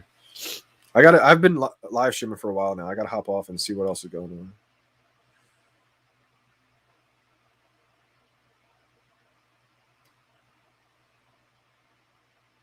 Oh wow, so yeah, it's join us at 10 a.m. today. So I guess it happened 8 minutes ago. So if you guys want to tune in, I'm gonna hop off and I'm probably gonna I can't live stream it from this, damn it. Dang it. I have to hop on OBS to do it. Sprite, yeah, there's a lot of Marvel Mighties right now that are still cheap. I think Ecomi Wiki is probably just getting too much demand right now.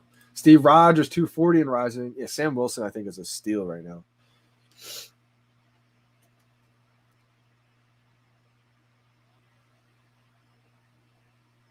Let me check what Sam Wilson's going for. I may have to buy a couple right now. Yeah, it's going for 77 right now. I mean, Steve Rogers is what? Steve Rogers is at 244. So I think the Sam Wilson at 77 is undervalued.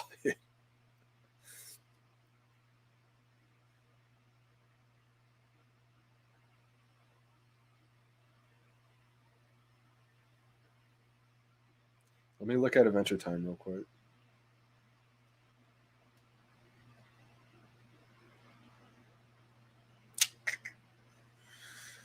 So I was thinking about letting go of one of my dupes.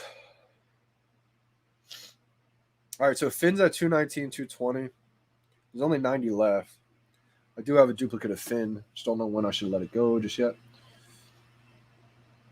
Yeah, somebody went to town on the New Mutants common for sure.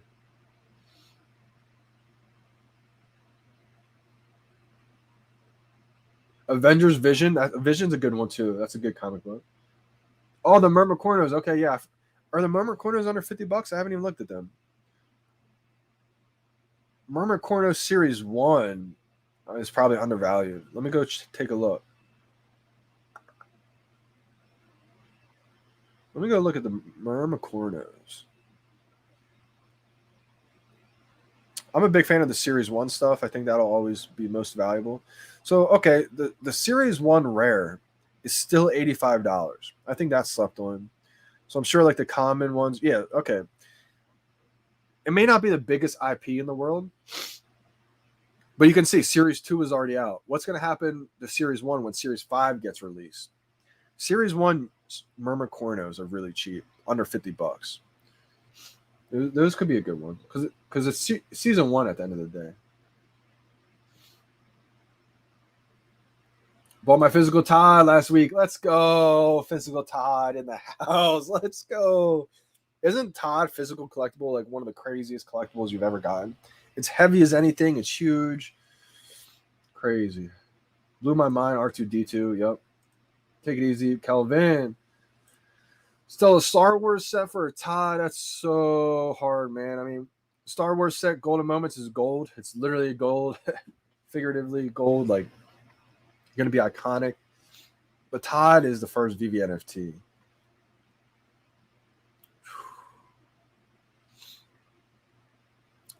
Everyone's checking the prices right now. Like, what is happening? Okay, so Groot could be decent.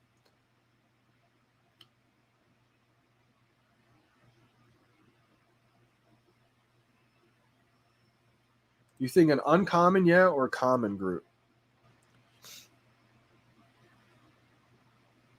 Let me check out the prices. So the rare Groot is $250. The uncommon is $62, and the common is $40. The uncommon's animated, and since the rare is animated and is already $250, the uncommon animated is $62. I think there's a lot of room for growth in the uncommon. Because it's animated, I think only the lights are animated in that one, so it's not like the whole dance. You're not going to get the dance animation. But at least the lights are somewhat animated.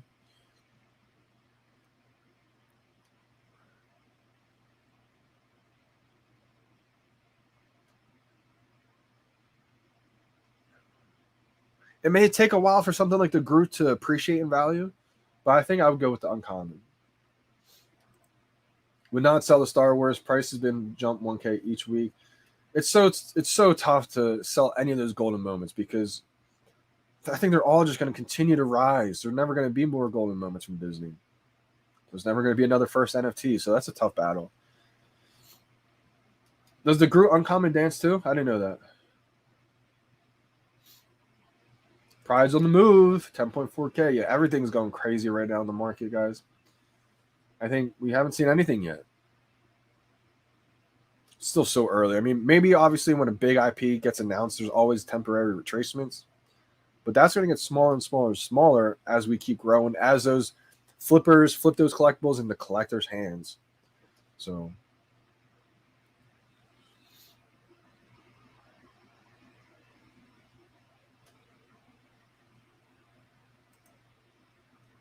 I think Scott is saying to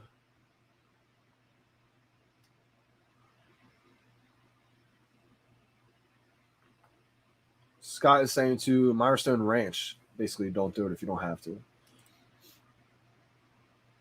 Sleepin made a video a few days ago of undervalued comics like Deadpool and others, and they instantly doubled and still climbing. Wow, okay, so I didn't know he made a video recently on Deadpool, the New Mutants.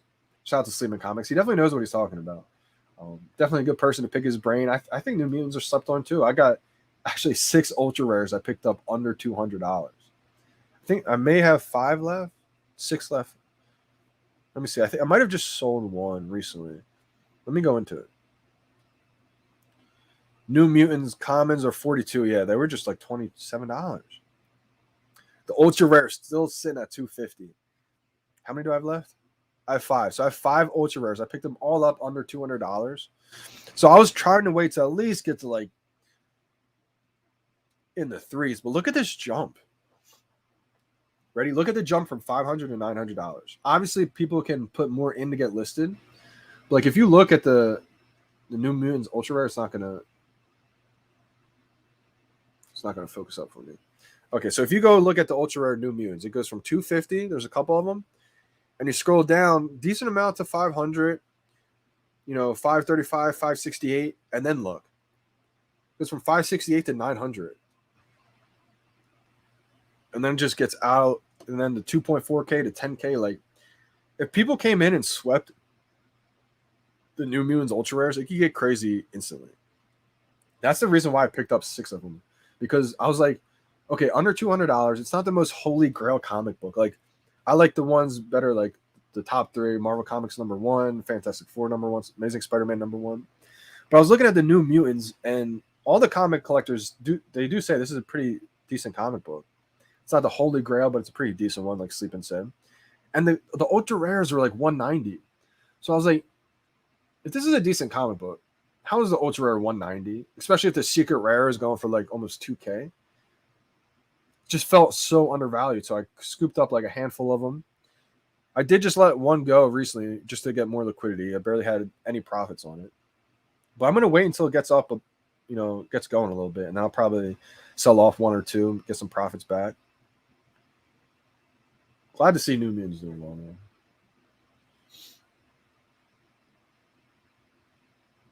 Yeah, this is actually a great point. We are together. Great point. So every 30 days, things get delisted in the market, like all the old listings. So it just makes the market look a lot healthier. You see crazy jumps in the market. Sometimes these sell walls happen, right? So every 30 days, those listings get delisted. So with Groot, things like Groot in a little bit, I could see a lot of those old listings get removed from the marketplace.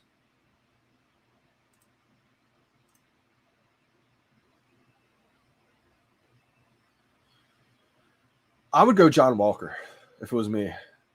It's an FA. It's a Marvel Mighties. It's Series 1 Marvel Mighties. Like, imagine how many series of Marvel Mighties they will have in the future. Probably like 20. Every character. So obviously the main one, the common, is a Steve Rogers. That's why it's going crazy right now. But I think the ones that follow that are going to be Sam Wilson's already $80. I was just saying I was a 70 something. And then John Walker is going to be one to follow all of them. It's 55 right now.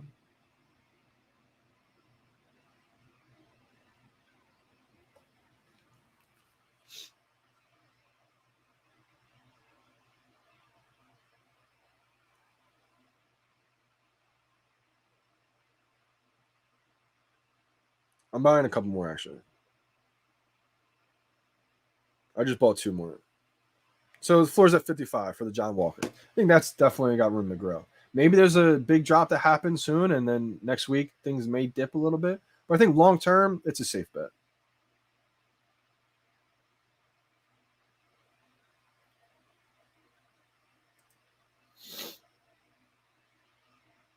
Hey, let's go. Flaps, cheers on the John F. Walker. Let's go. John F. Walker buying buddies. Hopefully it works out for you, Flaps. Definitely let me know in a few weeks how that's going for you. Should I sell Superman? No, I would not sell Superman. Yeah, floor price 100K Superman by summer. I could see it happening. Something like crazy, like 50K. This is Superman. This is FA Superman. If it's not 50K, 100K, I'd be surprised.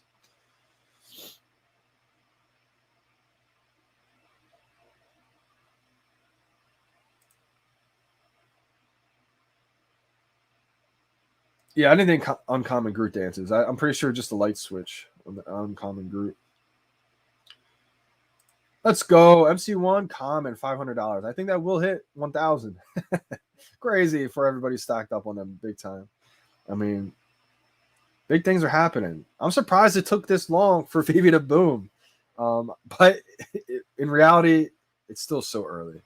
And I say I'm surprised it took this long just because when I was in March, I was buying up everything and like, this is it. Next month, it's going to be out of here. By next month, the whole world is going to see what I'm seeing. And it's going to be unreachable. But that goes to show how early it really was back then, right? The world found out, but they didn't know. They didn't realize what it was. Now the world's starting to see. Like, shout out to Pro the Omi or Pro the Omi. Wow, I just said that. Pro the Doge. I've been saying Pro the Omi and Pro the VeVe so much. I really just flip-flopped that. But Pro the Doge now. I think it was Foster Hill who got him and Andre into VeVe. Shout out to all those guys. Pro the Doge, I mean, perfect example, right? He aped into Doge when everybody was telling him not to. And look what happened, right? Sometimes you have to trust those gut feelings, you know? And it's amazing to see Doge in the VeVe now and Omi because when he was doing his viral things, right, on YouTube, just starting out, I remember leaving a comment 9 or 8 months ago from now. I think it was 8 months ago. I left a comment on one of his videos saying, check out VeVe, check out Omi. Like, let me bring it up. This is wild, actually. Like, I guess he's got tons of comments. So he probably didn't even see the comment back then. I doubt he saw it and was like, never mind. He probably just didn't see. He's got thousands of comments. So just crazy to look back saying like, wow, I really tried showing Pro the Doge, Omi and VeVe 8 months ago. So I went to his video. If you go to Pro the Doge's YouTube, one of his earliest YouTube videos. It's not going to focus up for me for real.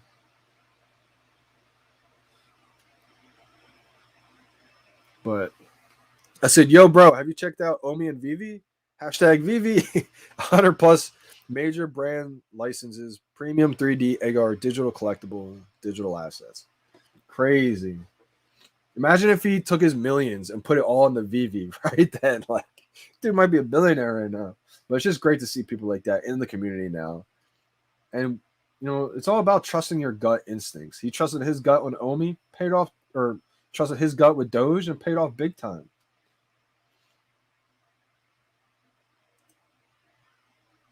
Soon, John, the stuff you're holding may be turning into grails.